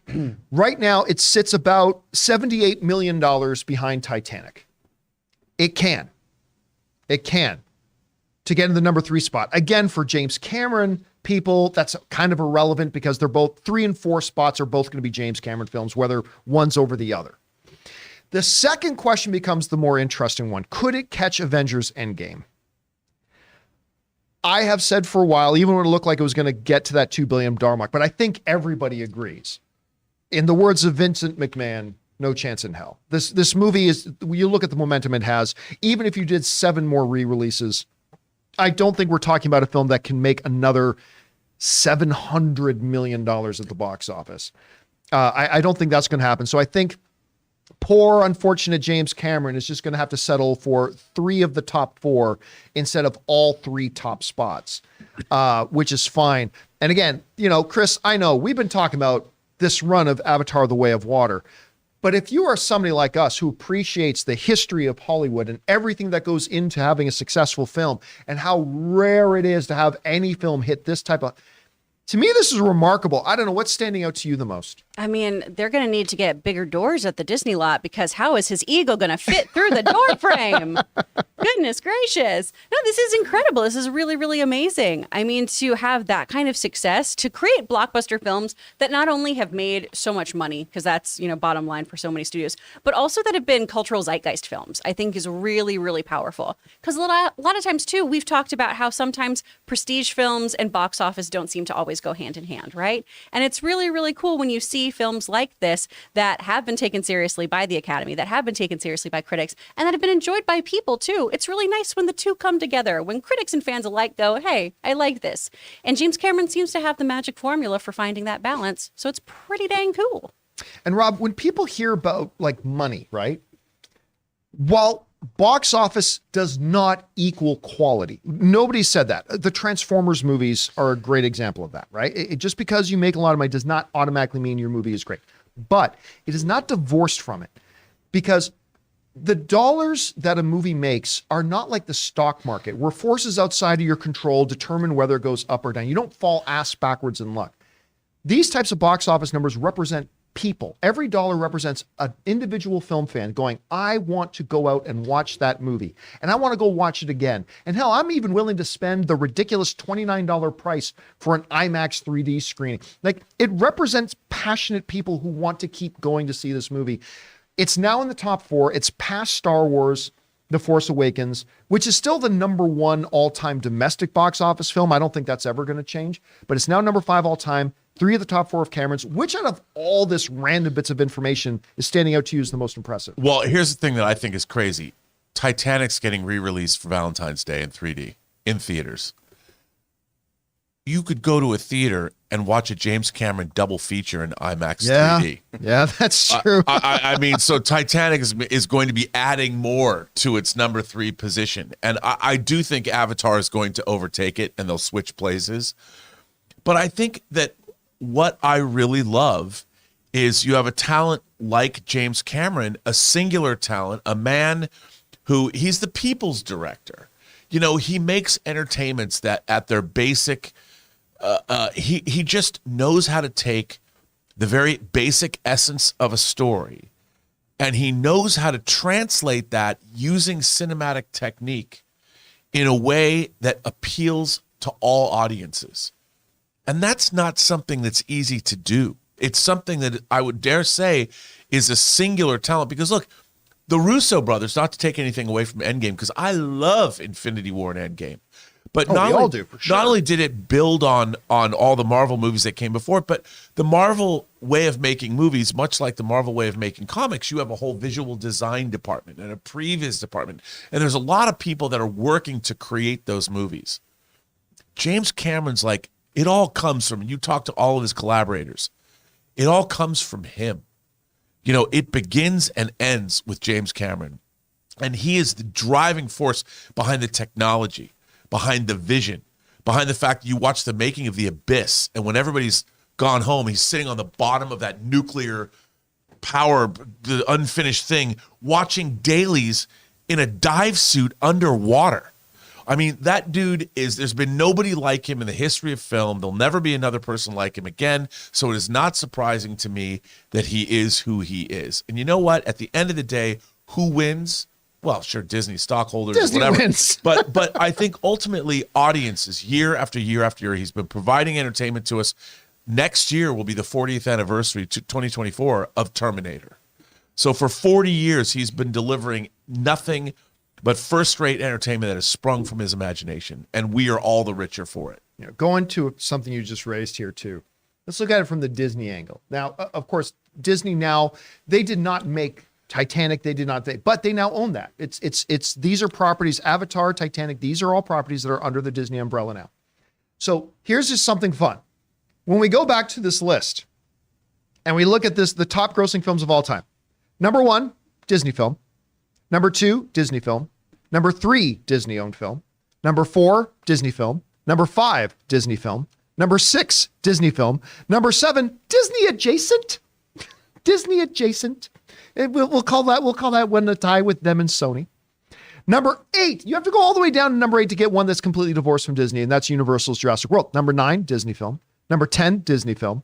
Number 11, another Universal up there. Number 12, we got a Paramount. Number 13, Disney. Number 14, Disney. Number 15, Disney. Number 16, we get into Warner Brothers. I mean, it's not only for James Cameron, 3 of the top 4, but also it's a pretty good run for Disney's owned stuff right now. Anyway, guys, question is for you. Avatar, The Way of Water, by the way, number 1 at the box office again this weekend for its 7th week in a row. Again, only 3 films in the past 25 years. This is the stunning one to me. Only 3 movies in the last 25 years have been number 1 at the box office 6 weeks in a row. And they're all James Cameron films. What do you think about this thing now? It has passed Star Wars, The Force Awakens. Whatever you think about this, guys, jump down into the comment section below and let us know your thoughts. All right, guys. With that down, let's move on to main topic number 4. Chris, what is our 4th main topic today? This comes from Ben Williams. Hey, John and crew. I'm a huge fan of your show. So I just saw a report saying that Amazon Studios secured the rights for Tomb Raider and that they're planning on making a TV show and a connected feature-length film. What are your thoughts? And thanks, and bring on the filthy. Thanks a lot for saying that in, Ben. And yeah, listen, when the most recent Tomb Raider movie came out with, why am I forgetting Rogue One star's name? It was Alicia Vikander. Yeah, with Alicia Vikander playing Lara Croft. I actually liked that movie. I did too. I had a good time. It wasn't great, but I enjoyed it. It was a very pleasant surprise in a world filled with really crappy video game adaptations. That Tomb Raider was pleasantly fun. It was pleasantly fun. I was looking forward to them doing a sequel, but then we found out they're not going to be doing that. But now we get word that there are plans for the Tomb Raider franchise. This comes to us from the Hollywood Reporter, who writes the following, because Phoebe Waller-Bridge is getting connected in here. The Emmy-winning Fleabag grad is readying a TV series based on the popular video game turned action movie Tomb Raider. The project, which is in the development stages, is the latest to stem from Waller-Bridge's recently renewed overall deal with the retail giant and streamer. Sources tell The Hollywood Reporter that Waller-Bridge is attached to write the scripts for Tomb Raider. Waller-Bridge does not plan to star in the TV adaptation of the property, which spawned a 2001 and a 2018 film adaptation starring Angelina Jolie and Alicia Vikander, respectively, as the adventuring archaeologist. So Phoebe Waller-Bridge has been winning like awards left, right, and center. Fleabag. She's written for James Bond. She was supposed to do that Mr. and Mrs. Smith thing. She's still billed as the co-creator of it. Right, with Gambino, but she walked off it because her and Gambino, who both gotten on social media, says, hey, we're still really good friends, but they had different creative visions for what thought Mr. and Mrs. Smith could be. So Phoebe walked away.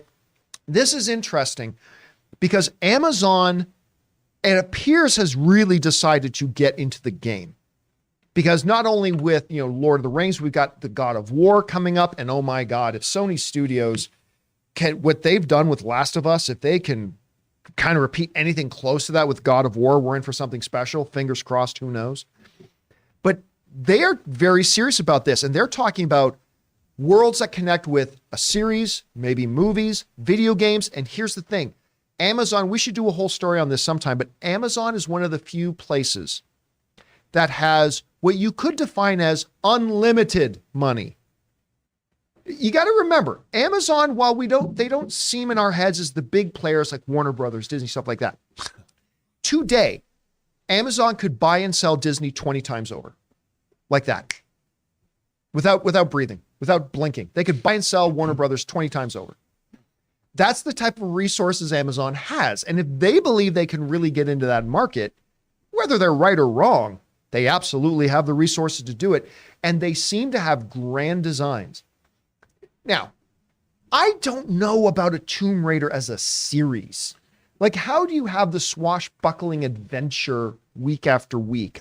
The way modern sensibilities are for this type of thing. I'm not really sure, but you're getting an Emmy Award-winning writer involved in this with Phoebe Waller-Bridge. And of course, we're going to see her on screen coming up here in the next Indiana Jones film. But I think this is fascinating stuff. I'm looking forward to checking it out. Anyway, Rob, you heard about this. What do you think about the pairing? First of all, I'm a fan of Phoebe Waller-Bridge. I loved Fleabag. It was great. Yeah, a lot of people love that show. And what's really interesting about her, like, as soon as she was attached to like Indiana Jones, people freaked out about her. But if you think about her in terms of where she resides in the business, she's a great performer. She's an actor and a terrific writer. And when Daniel Craig brought her on board, No Time to Die, to punch up the script, he wanted the female characters, the voices of the female characters punched up a bit. If you're an actor and you've watched Fleabag, of course you would do something like that. That made sense that Daniel Craig, and if you know anything about his personality, he's looking out, how can I make my movies better? Or how can I make my performance better? She's a really talented individual. So it doesn't surprise me. I found it interesting. Like, maybe she's a fan of Tomb Raider. You never know. But the fact that they brought her on board and that she already had an overall deal with Amazon, because they probably asked her, what do you want to do? And I bet she probably said, you know what I'd like to do? And it was her because she'd been working on Indiana Jones maybe, and she thought, I have this idea for how we could do this show. And I'll bet you she's really passionate about this character. It's not just I love that you just point out something I overlooked. That's really true. Like, she's been working on Indiana Jones. She's been working in the swashbuckler adventure thing, like shooting on off for a long time. That might have a connection to this. That's a great point. And maybe she's a gamer.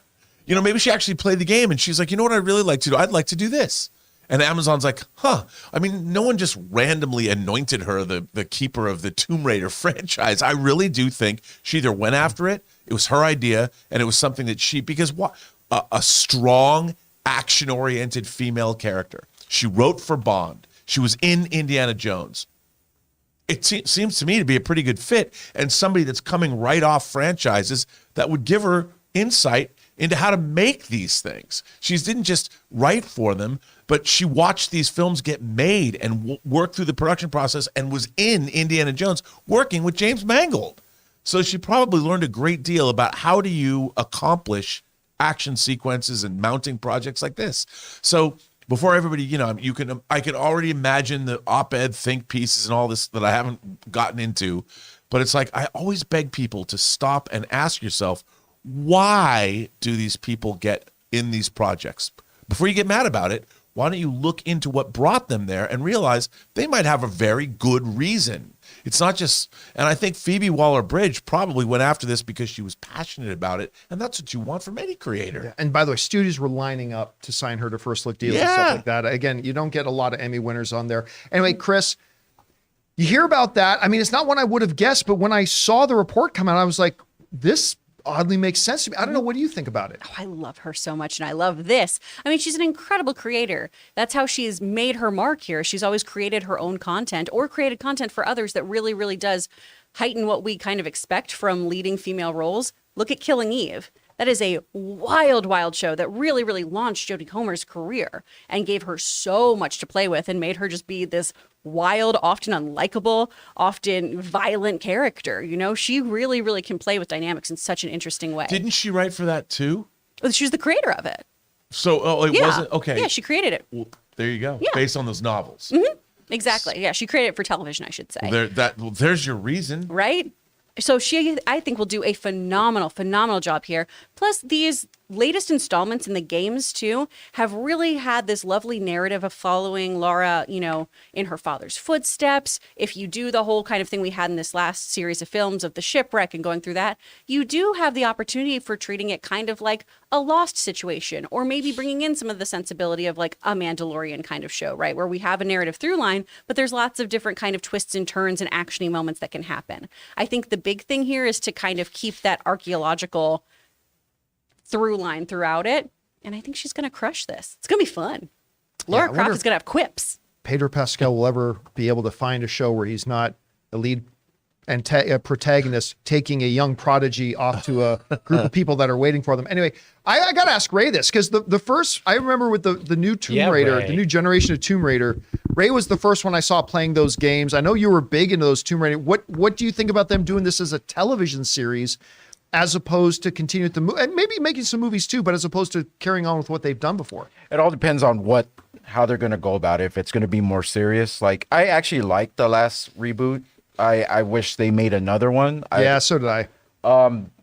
If she follows the games the way they are, like Chris was saying, like it'll be good. But I don't know. It all depends if there's an audience for it. It's like a Indiana Jones series is supposedly, or something like that. Oh yeah, we have like getting the young indie again. Yeah, we have like that National Treasure that's on Disney Plus right now. We got a couple things that have the same sort of tone, right? I guess. But yeah, I'll actually watch this. What important to me would be who they cast too. That's the big question, right? Like This is kind of like a Bond situation. Who do you cast for this? Because it ain't going to be easy.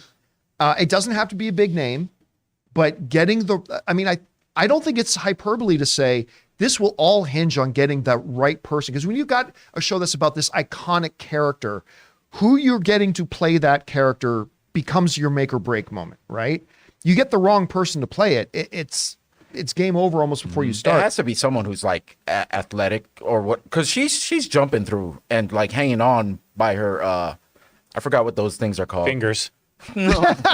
Those things that she used to climb. The hooky spike things. Yeah. But remember the workout videos? Remember before the movie came out, the last Tomb Raider? Remember the workout videos that Alicia Vikander put out?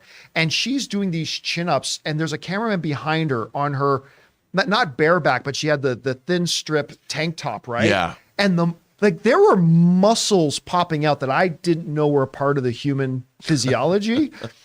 So you're gonna have to get somebody who's tremendously in shape. And one last thing, if they can match The Last of Us, like the setting where it looks, it's not like Rings of Power where it looks like they're on a fake set or whatever like that. Because sometimes Rings of Power, that's what took me out of it. Like when they're supposed to be in the forest, but you could tell the background is separated from the tree. Yeah. If they could do it like Last of Us, where it actually, I'm blown away at the city, the destroyed city, when they do those big pan outs on The Last of Us. If they can make the environment look like that, then I think. Well, they did in the last movie, right? Because they actually did practical effects. They actually went out to some island. Yeah. They actually shot this thing, and it looked incredible. Anyway, guys, question is for you. What do you think about this? Emmy winner Phoebe Waller-Bridge is now going to be writing a Tomb Raider franchise, not starring in it. It's going to be interesting to see who they get. How are you feeling about this? Whatever you guys think, jump down into the comment section below and let us know your thoughts. All right, guys, with that down, let's move into our fifth and final main topic here today, shall we? Chris, what is our fifth main topic today? Our fifth topic comes from Plot Twisties. Hey, gang. The Last of Us Episode 3. Wow. What a beautifully sad love story between these two guys. Nick Offerman and Murray Bartlett killed it. This show is killing it. Is the success of the show creatively simply due to having incredible source material to draw from and then expand on? Or because creator Neil Druckmann is involved to shepherd the story along even with the changes they're making? I mean, Margaret Atwood was heavily involved with The Handmaid's Tale, and it's been amazing. Or is it a combination of both? Your thoughts? All right, thanks a lot for saying that in. Look, let me deal with the second part of that question there first. We as fans have this habit. We all do it. I do it. You do it. We all do it. We're always looking for formula. What's the formula that did it? A lot of people think R rating in comic book movies is the formula to success. Well, we know that's not true. Some can, some don't. Is the Marvel formula, the way you're supposed to make these things? No, it worked for Marvel, won't necessarily work for others. But that's what we do. We look for formula. Why is The Last of Us so good? Is it because they have Neil Druckmann in it? And there's been a lot of adapted material that has been fantastic without the original creators involved. And by the way, some adapted material with the creators involved that turned out to be total piles of dog dung. So I don't think that's there. It works because they just found the right. Listen, sometimes making great on-screen entertainment is about capturing lightning in a bottle. Get good people. They got Mason in there. The guy who did Chernobyl, which is like one of maybe the best miniseries I've ever seen. And he also has 25 years of industry experience behind him. Yeah. And listen, you know who nobody's giving any credit to? But I'm sorry, it's because if this show was bad, we would be giving them blame. Sony Studios. I mean, listen, let's just call it. If this show was bad, everybody would be pointing fingers at Sony. And they would deserve some of that. This show is remarkable. You have to give some of the credit to their new studio division as well. It is what it is. I'm not saying lion's share. I'm just saying if we're going to point fingers of blame, which we would be doing, we also got to point fingers of credit. So let's move beyond the question of formula. I watched last night's episode of The Last of Us, and our buddy Tommy was over at our place watching football with a bunch of us. And as we were going into the theater room to watch Last of Us, he mentioned, I heard this is like the episode. I'm like, come on, really? Episode 3? I think we're just getting introduced to a couple characters here, blah, blah, blah. I don't know if it's going to be all again. By the way, we're not going to go into heavy spoiler details here about last night's episode. We will be doing that a little bit later today at 3 p.m. as we do our Last of Us open spoiler discussion at 3 p.m. where we will talk in all open spoilery goodness and all the details of The Last of Us. Make sure you guys come back and join us again. Once again, that's at 3 p.m. Later today. That's 6 p.m. Eastern Standard Time. All right, so let's get to last night's episode. I put on Twitter that I believe last night's episode of The Last of Us, which totally caught me by surprise, was a top 5 best episodes of television of the last 5, maybe 10 years. That was a motion picture. That episode of Last of Us last night was its own standalone motion picture. It was long enough to qualify for being a feature film. It was 75 minutes long, I think, without credits. I watched this thing. I was instantly in love with the characters.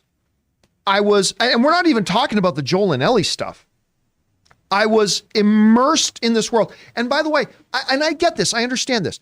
I read some criticisms. Mostly everybody's lauding this as the greatest thing ever. But I read some criticisms saying, it didn't really further the story of the show. I'm like, what do you... setting the world, understanding what's at stake, what people are striving for and what has been lost in this world, and understanding the context of the world itself and seeing these types of stories is every bit as important to furthering our understanding and narrative of the overall story as it is. Guess what? We will better understand Joel and Ellie and what they're fighting for and what they're going for because of this episode we just watched. This was Ron Swanson at his best. Nick Offerman in this thing, and what's the other actor's name again? Murray Bartlett, I believe. Murray. From White Lotus. I am telling you what, it's very rarely that I've seen a show or a movie that could get me so emotionally invested in two brand new characters so quickly. So quickly. This was an episode with humor. I mean, I'm sorry, without giving any context, so you don't know what I'm doing. There's a dinner scene, camera does a quick pan back, and he's sitting there with a gun in his hand on the table, and I just about died. I mean, it was so funny. To a final shot of a camera panning back of an open window, which is symbolically one of the most beautiful things I've ever seen shot in a television show. And again, if you haven't seen the episode yet, you have no idea what I'm talking about. No context, but a camera, simple pan backwards of an open window. And just thinking of that shot, I'm getting emotional. Just thinking of that shot is emotional to me. Well, don't think about it. Hide your emotions, tamp it all down. All that stuff. I was floored by this episode. And I'll tell you what else. To me, The Last of Us episode 3 ends the discussion of, is the key to making a good video game adaptation staying 100% true to the video game? No. It's not. It's clearly not. What was last night was based totally on the spirit of the game, but was all completely original. Last night's episode was completely original from the game. What happened last night was not seen in the game. There's some stuff between Joel and Ellie, some dialogue completely taken from the game, all that kind of stuff. But the story of Bill and Frank, while these are characters, one we see in the game, one we don't really see in the game, but the story of Bill and Frank, for all intents and purposes, was a completely original thing that was really not a part of the game itself. The key to making a good video adaptation is not just sticking to the game. It's knowing when to stick to the game. Rob, you've said this. It's knowing when to stick to the game and when can you heighten it. Staying true to the spirit of the game, which they totally did. And I'll tell you what, this was the first time in a long time that in the same evening I watched an episode of something, walked away for a bit, came back, said, I got to watch that again. And I immediately put it back on again. I was moved by it. It built the world. I cannot wait to come back for episode 4. I'm still kind of shaking a little bit about this type of creative artistry that is also pop culturally entertaining is phenomenal. These little misdirects that were in it, which we'll go more into in the open spoiler discussion later. I'm telling you, Rob, we as fans are sometimes accused of throwing around the term masterpiece a little too loosely, and maybe that's true. But with my whole heart, I'm going to call last night's episode of The Last of Us, episode 3, an absolute masterpiece of television. I think it raises the bar. I'm just floored by this episode. Anyway, Rob, what were your overall impressions of last night's episode 3 of The Last of Us? Well, like you, I was kind of astonished by this episode. And, afterwards, I find it interesting, even though they're very short, to hear Druckmann and Mason talk about the fact that, and Druckmann said, look, we could stick to the game. We could do the game and turn that into a series, and that would be fine. But he says, but if we can come up with ways to move away from the game that can add to we'll do it. He's not afraid of doing it. Now, what's really interesting, a video game, everyone is locked in. They want to have exactly what happened in the video game happen in a TV show, or happen in a story, which I think is odd because a narrative is different. The way a narrative is presented is different in a game than when it's in some other form, a movie or a TV series. What this episode did was, not only was it a beautiful personal story, but it also encapsulates what the whole world lost. And it showed basically how civilization can both collapse and yet still be retained in the face of what's going on. It worked on so many different levels. And what it did was it actually added, you could play the game. Now, anybody that comes to the game now is going to remember this episode. And this episode is going to now accentuate the gameplay for people that come and play Last of Us because they're going to have this to remember. So what's really interesting, I think, about what's happening here is this series and the game are working together to create an experience that's greater than the sum of each of them. And I find that fascinating. And it would never have happened if Druckmann wasn't working with Craig Mazin. Anyway, Chris, I know you've been enjoying this series a lot. We haven't had a chance to talk about your thoughts on last night's episode, but your overall impressions of episode 3 of The Last of Us. Oh, it's so good. I'm really glad that I didn't watch this with folks. I made my little mochi cake, brought that, hung out with some people, and then Logan and I watched this, just the two of us.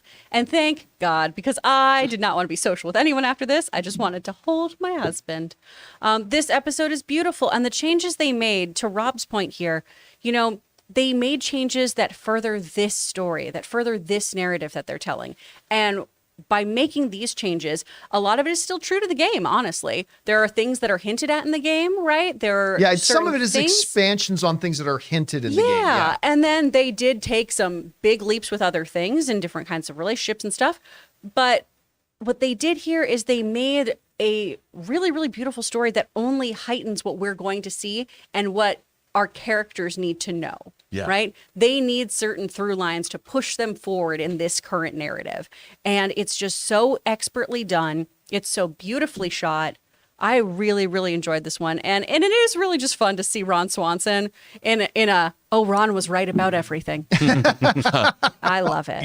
There's one other thing I wanted to say too, and this is a little thing, but anybody who has complaints about Bella Ramsey playing Ellie, her performance in this episode, it was a subtle thing, but they get in a vehicle. Her response, because her character so good, has never been in any, and as she's playing because I don't remember in the video game, I never felt this way, but her response to these elements of the real world that but the outside world that she's never been a part of, the way she's playing it, talking about forests she is killing this role. I mean, absolutely killing it. Her performance could not exist in a video game form because you wouldn't have that. You'd have to animate that. But she is crushing this. She's making the character of Ellie her own. And I have really been enjoying, just loving watching her take on this. And she got to do a lot of really interesting things this episode, performance-wise. And man, I think she's just crushing it. One other thing that, understandably, a lot of the conversation right now is revolving around this incredible story of Bill and Frank. But one of the other things, before we even got to that story, I've started to really appreciate this episode because while we're on episode 3 now, this was the first episode that they started the process of building the bond between Joel and Ellie. Because up until now, Ellie is a package, right? Ellie is a package that Joel needs to deliver, and it's cost him, right? To this episode, you start to see the dynamic between the characters, and we start to see the formation of a bond. And by the way, there is one scene, you guys, for those of you who've seen the show, you'll know what I'm talking about, where Ellie is near the beginning of the episode. Ellie is sitting down by a tree, and she says, I got to say something to you. She says something to Joel that he thinks she's going to say one thing. And she's like, oh, no. Deal with this. Basically, I'm not going to say what the dialogue was, but she says something to him that so firmly establishes her character. And I think it's the first moment, because you look at the reaction of Pedro Pascal's face when she says it to him, and you could see the formation of, I respect this girl, a little bit, right? Yeah. Again, we won't go, none of that, but we'll get into that a little bit later today. But for so many reasons, this episode was like a new standard of quality in television. Anyway, guys, question is for you. Did you have a chance to watch episode 3 of The Last of Us last night? I am continued to be impressed every week. They just seem to topping themselves, going in new directions, showing this breadth of being able to tell incredible stories. What are you guys thinking of it? Maybe you don't think it's for you. Maybe it's not quite working for you. Maybe you think it's even better than we do. Whatever you guys think, jump down into the comment section below and let us know your thoughts. All right, guys, with all that down, let's now go over to the important stuff here. We want to hear from you and what your thoughts, theories, questions, and opinions are about any of the topics we talked about here today. Do you have a thought, something you want to say about The Last of Us? try not to make it spoilery or we'll skip over it. Whatever those are, we are now opening up the super chats, and we're going to spend the rest of our time here today taking questions from you guys. Now, before we get to those super chats, we want to take a second and thank a couple more sponsors of the John Campea Show here today, the fantastic folks at MasterClass, and of course, my mobile phone service provider, Mint Mobile. We want to thank a sponsor of this video, MasterClass. MasterClass offers classes on a wide variety of topics, all taught by world-class instructors at the very top of their fields. Each class is broken out into individual video lessons, usually around 10 minutes long. And MasterClass is completely accessible on your phone, the web, smart TV, and available via audio mode to listen to classes on the go. They have over 2,500 video lessons from over 180 of today's most brilliant minds. They're all available anytime, anywhere on iOS, Android, desktop, Apple TV, Amazon Fire TV, and Roku. Now, obviously around here on the John Campea Show, we love our movies, so why not learn filmmaking from Jodie Foster, or maybe directing from Ron Howard himself, or the great Neil Gaiman doing his masterclass on the art of storytelling. And you guys have heard me talk about my favorite masterclass, Business Strategy and Leadership by Big Papa Iger himself, Bob Iger, the new and returning CEO of Disney. Guys, I highly recommend that you check it out. This holiday, give the perfect gift of an annual masterclass membership and get one free. Go to masterclass.com/Campea today. That's masterclass.com/Campea. Terms apply. Guys, we want to thank a sponsor of this video, Mint Mobile. If saving more and spending less is one of your top goals for 2023, why are you still paying insane amounts of money every month for your phone bill? Switching to Mint Mobile is the easiest way to save money this year. As the first company to sell premium wireless service online only, Mint Mobile lets you order from home and save a ton, with phone plans starting at just $15 a month. Guys, I have told you before that when I was on one of the major phone carriers, I was spending literally 3 times as much every month, and switching to Mint Mobile couldn't have been easier. So for people just looking to save some extra money this year, Mint Mobile offers premium wireless for just $15 a month. All plans come with unlimited talk and text plus high-speed data delivered on the nation's largest 5G network. You can use your own phone with any Mint Mobile plan and switch easily in just minutes with eSIM. To get your new wireless plan for just $15 a month and get the plan shipped to your door for free, go to mintmobile.com/Campea. That's mintmobile.com/Campea. Cut your wireless bill to just $15 a month at mintmobile.com/Campea. And thank you to our friends at MasterClass and Mint Mobile for being sponsors of the John Campea Show. All right, guys, with that all said, let's now get on to your comments and questions that you have. Chris, what do we got in there? From Sohilbira, we got some support. Thank you very much. Suthius, a few weeks ago, my wife bought like a 10-pound bag of potatoes. We haven't eaten them fast enough, and now they're growing roots and fuzz. Nope. You ain't going to have me with fungus growing out of my ass. I'll tell you what, I remember one time, anyway. There was this girlfriend of mine once. I remember she asked me to get something out from under her sink, and I did, and I noticed there was a bag of potatoes under her sink, and the trees were growing out of the potatoes. I remember, that's disturbing. I'd never heard of cordyceps or anything like that at the time. I'd never seen The Last of Us. I'm like, nope, not going to touch that. That seems unnatural. Probably very natural, but yeah, no, not a good thing, especially after watching this show. All right, what's next?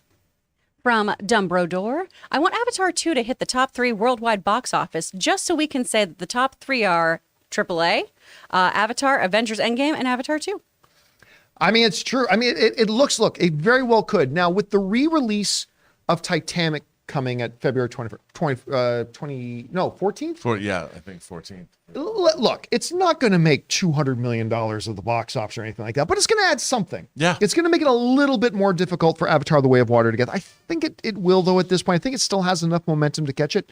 But you're right. I didn't think about that. The top 3 would literally be all A's across the board. Interesting thought. All right, what's next? From Oscar Layout, hey John and crew, just wanted to ask what happened with Amy. She was incredibly funny when she appeared on the show, especially when she was talking about Harry Styles eating watermelon. Yeah, I've addressed this about 50 times on the show before, but Amy was specifically brought in because I was taking Fridays off on a regular basis and we needed some extra talent in to fill that spot. Now, for different reasons, I had to no longer take Fridays off. So listen, Amy was fantastic. She's really, really good. And when we have more need for talent like that, we're definitely going to be giving Amy a call, but that's why, as we've explained before, why she's not here right now, because we simply just don't have a spot for her right now. All right, what's next? From Fried Cheese Macaroni Ball, Rob, the Sultan of Spoilers. I didn't spoil anything. He is a good boy Today he did. Rob was spoil very anything. well behaved today. Yeah. I gotta say. It's a long day. No. Oh man. Still more time to go. I just want to remind you, we all have a spoiler-filled after show that you can join us at 3:00 this afternoon, where we're going to talk about a long, long time. Don't send me your screams. All right, what's next? From Frederico Jordan, last night's episode of The Last of Us was excellence on top of excellence in writing and even more so acting. Unbelievable. Listen, this is one of those things of a convergence of things where Ray was pointing this out. The set design is incredible. Like when you go into the town, what's the name of the town again? Lincoln. What's that? Lincoln, Massachusetts. Lincoln, that's right. When they go into the town, like even just if they're walking around the town, like just the set design is beautiful. The force, the city backgrounds, all that kind of stuff. The performances are world class. The direction of it is world class. The writing is world class. This is like a whole collection of things coming into play here, just amalgamating into one incredible experience. It's utterly fantastic. All right, what's next? From Joe Ranzo, Chris, who's your pick to win the Super Bowl? Rihanna. Okay, first of all, I was gonna say the first thing I'm gonna be impressed. Chris, do you know who is playing in the Super Bowl? The Chiefs? Very good. Nicely done. And someone else with maybe a better name. yeah, it's the Chiefs and the Eagles. And the Eagles? The Eagles. The Eagles are going to be there? That's right. Yins and yous and all y'all are going to be freaking out. Yeah, Rihanna's going to win. And also it'll win friendship, probably. Friendship will win. By the way, two brothers, the Kelsey brothers, are going to be playing against each other. By the way, we're watching this thing, and I think it was Ray that said, you can bring up my screen here. So, you're going to need to refresh that. So, there we go. So this ad came, which by the way, everybody's super excited about Rihanna. I think Super Bowl is going to be like her first live performance in like 6 years. But this came on, and I didn't think about this till Ray said it. I didn't say like, anything. You did. You said it. I didn't say anything. We're watching the game. Also, did she used to be one of the village people in The Grinch? And like, oh my God, she does have Whoville hair. This is totally Whoville. Come on. But very much looking forward to that performance, though. You're right. She is probably going to win the Super Bowl. It's probably going to be Rihanna's day. All right. What's next? From Al Renshaw, excited to see Knock at the Cabin this Saturday at Alamo Drafthouse's new Chicago location. It seems like a fun and interesting place. I'm very excited. You know what? Again, I have some issues with Alamo and who runs it and the way they're run. But being objective, they have a great theater chain, man. And going to their theaters is a fun time. More movie theater chains could take some real cues from Alamo Drafthouse because they understand the movie-going experience isn't just about the movie that comes up on the screen. It's the whole experience of going, and they make a really good experience. So, I think you're going to have a good time. Here's hoping the movie's as good as it looks like it could be. All right, what's next? From Sam Fisher, hey Rob, I wanted to let you know Adam Savage just did a YouTube video where he got to look at and ask questions about the Disney Plus Moon Knight costume.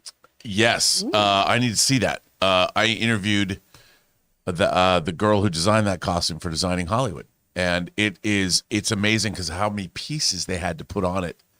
There's over 1,000 pieces of fabric on that costume. No. Yes. Really? Yes. Is Adam Savage, was he one of the Mythbuster guys?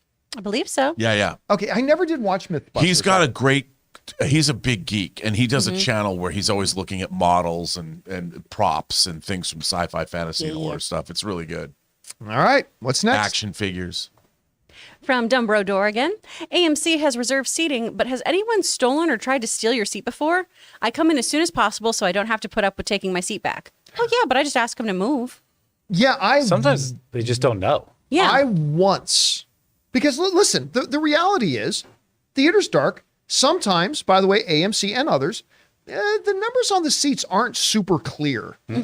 I have one time, although I've seen it happen a couple of times, I have one time come into a movie where somebody was in my seat. But like Chris said, it was simply a matter of, I just popped my phone and I said, it's ours. And then they looked at theirs again and goes, we're in the wrong row. Yeah. Right? No big deal.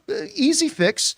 But once you're able to show somebody. Now, I can only imagine there being a real problem if you show you have seat A6 and then somebody else also shows they have A6. Yeah, then but I've never seen that happen. Rob, you ever come across something like that? I have seen that happen. But this reminds me of something I wanted to bring up to you. I got an email this weekend. What? A script. Movie Pass beta. Yeah, their movie pass is back. I looked at this and I was thinking specifically about AMC. We're reopening the wait list for a limited time. John, I don't think you could give me all the tea in China to get me to reestablish any relationship with Movie Pass. And I meant to ask you about it because I wanted to put it on and off the top as hell freezing over because I can't believe that this is happening. And I wanted to talk to somebody from AMC because, AMC was the place that I most associated with using my Movie Pass with because we both love AMC, the AMC 16. Yep, the A-list, the AMC A-list. And I just, there's no way in hell that I would ever do this again. And I don't even know how they have my email still. I'm more forgiving. Are you? Because it's not, the movie list name is the same, but it's now being run again by the people who ran it when it was a legitimately well-run business before. Remember, Was it ever though? It was.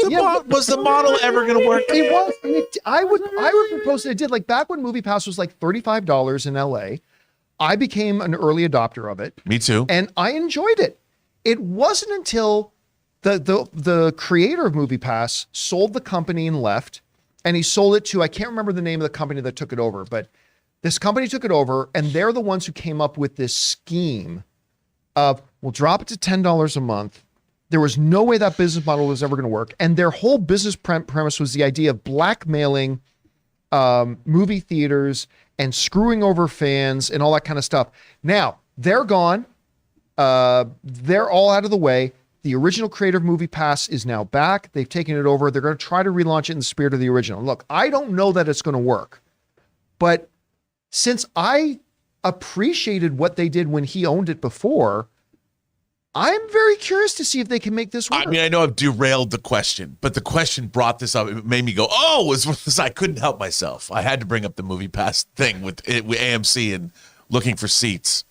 All right, what's next? From Stubble McShave, Rob, ask Campea crew about the Tuvix dilemma. Tuvix? What's a Tuvix? Okay, that would take too much time. Okay. It's a Star Trek Voyager thing, but it is very compelling from an ethical standpoint. What happens is two main characters get fused into one character, a new being. And the idea is, well... Oh, yeah, they did that in Star Trek Voyager. In Voyager, right? that's what this is from. So the idea is, well, now we can separate. They figure out how they can separate and bring the two characters back, but they'd have to kill this new being that has its own hopes and dreams and feelings in doing so. And so it becomes a dilemma. Do we do that? That's it. I mean, all right. Reminds me a little bit of Gogeta. Isn't that what they call the merged Goku and Vegeta? Is that what they're called? When they do the little finger touch thing, don't they become Gogeta? Or Gogeta? Something like that? Anyway, all right, what's next? I don't watch Dragon Ball Z regularly enough. Al Renshaw. I still listen to Thriller and Man in the Mirror sometimes. Michael Jackson has made some of the most iconic music ever. John, ever moonwalk as youth? Oh. Dude, I was youth, did you? As youth, I was a paid professional breakdancer. video or it didn't happen? You're never going to see it. Video or it didn't happen? That's good. That is what I would like the world to think. Yeah, so you know what the funny thing is? I think my favorite Michael Jackson, out of all the iconic stuff from Thriller and all that kind of stuff, I think my favorite song of his is actually Black and White. It's a good song. Or Black or White. I think Yeah. it's Black or White. And I still remember the first time I heard it, he did it live on stage with Slash from Guns N' Roses. It's a good tune. I really, and the music video, like they do a visual effect in it that today doesn't seem that weird, but at the time it was like mind blowing when the faces would morph into different people. It was pretty crazy. All right, what's next? From Vixter 5001, saw Oscar-nominated Paul Mescal on stage this weekend, and wow, what a talent he is. Just exhilarating to watch. He's going to be a huge star. Who's that again? He's nominated for After Sun. Oh, yes. Okay. What was he doing on stage? What is he a musician as well? Was he in a live theater production? Probably in a theater production. Okay, interesting. All right, what's next? From Sam Fisher, what I love about this episode most is that if you take Joel and Ellie out of it, it just becomes a standalone special about finding love in an apocalypse. I don't want to go into details, but it's even about so much more than that. Like I said, to me, it was a movie. I was watching a standalone movie in many ways, which fits perfectly in the Last of Us series and easily could have stood on its own. It was phenomenal. Well, it was all, I don't want to say anything, but what one character learns about their purpose. Yes. Really got to me. Yep. It was so moving and powerful. All right, what's next? Harv's K finally saw Tar. That Juilliard lectured scene is perhaps the best one-shot sequence I've seen in a while. Immaculately staged and executed, and so thematically keyed into the entire rest of the film. Good. Rob, you listed it as your number one film of the year. You know what? I can't get enough of this movie about the artistic impulse and why. Look, it's not for everybody. But it's the kind of, it just appealed to me on a number of different levels. And, that sequence is a great sequence. And it has a lot of resonance in terms of what's going on in our world today about creators and what people should say and think and do publicly. And I loved it. All right, what's next? Matt Sanders sending in a $20 super chat. Thank you, Matt. John, did you hear breakdancing is now in the Olympics? Yes, I did. It's time to break out your parachute pants and cardboard. Time to shine. Man, I'll tell you what. I still remember I won. The Olympics? No, not the Olympics, but I won a local breakdancing competition where I got for a kid my age, what was a very expensive Adidas windbreaker outfit. Head to toe, it looked super great. I mean, at least I thought so at the time. But yeah, it's an Olympic sport. Can I say, as somebody who appreciates breakdancing and breakdancers a lot, I will still every once in a while watch these like Asian teenage crews do things that I never thought were physically possible. It's ridiculous that it's an Olympic sport. As somebody who loves the art form, it's ridiculous that it's an Olympic sport. It shouldn't be, but whatever. All right, what's next? From Federico Jordan, the one negative about Last of Us is that now I require all episodes for Disney Plus shows to be an hour long. I cannot watch 25 minutes anymore. I really need Disney to wake the fuck up. Like, it's really frustrating. And they make some great shows. WandaVision, Mandalorian, some of them are great, but I'm always feeling a little dissatisfied when it ends. I just, it's like you wait all week to sit down for this experience, and then you watch something like Last of Us, 50 minutes, hour and 15 minutes, whatever. Sit down to watch Moon Knight, 31 minutes. Well, that was one of the things about this last episode of Last of Us. You really felt like you were taken on a journey. Like it was as fulfilling as any movie you would watch. And I thought to myself, I didn't listen to their actual podcast. I watched the after show, but I want to know, like, did they have to lobby HBO to allow them to go this much further, or did they budget for this to be a longer episode? Because 22 minutes or however long it was, more than an hour, that's time and money. And I really would love to know about how this episode was produced, because it was marvelous. All right, guys, listen. I just took a look at the clock and we are already over time today. So here's what we're going to do. We're going to gather up the questions that we did not get around to yet, and we will do something we haven't done in a long time. We're going to do a companion video that will get through the rest of the questions here today. But we got a lot of work that we got to get to. We have other things we have to start working on right now. So that will do it for today's installment of the John Campea Show. Thank you so much for being here, guys, and making this show part of your day. Big special thank you to all you guys who did send in these super chats. Number one, because you gave us great fun things to talk about. But number two, you supported this channel as you did it. And again, a little bit later today, look for that companion video to come up.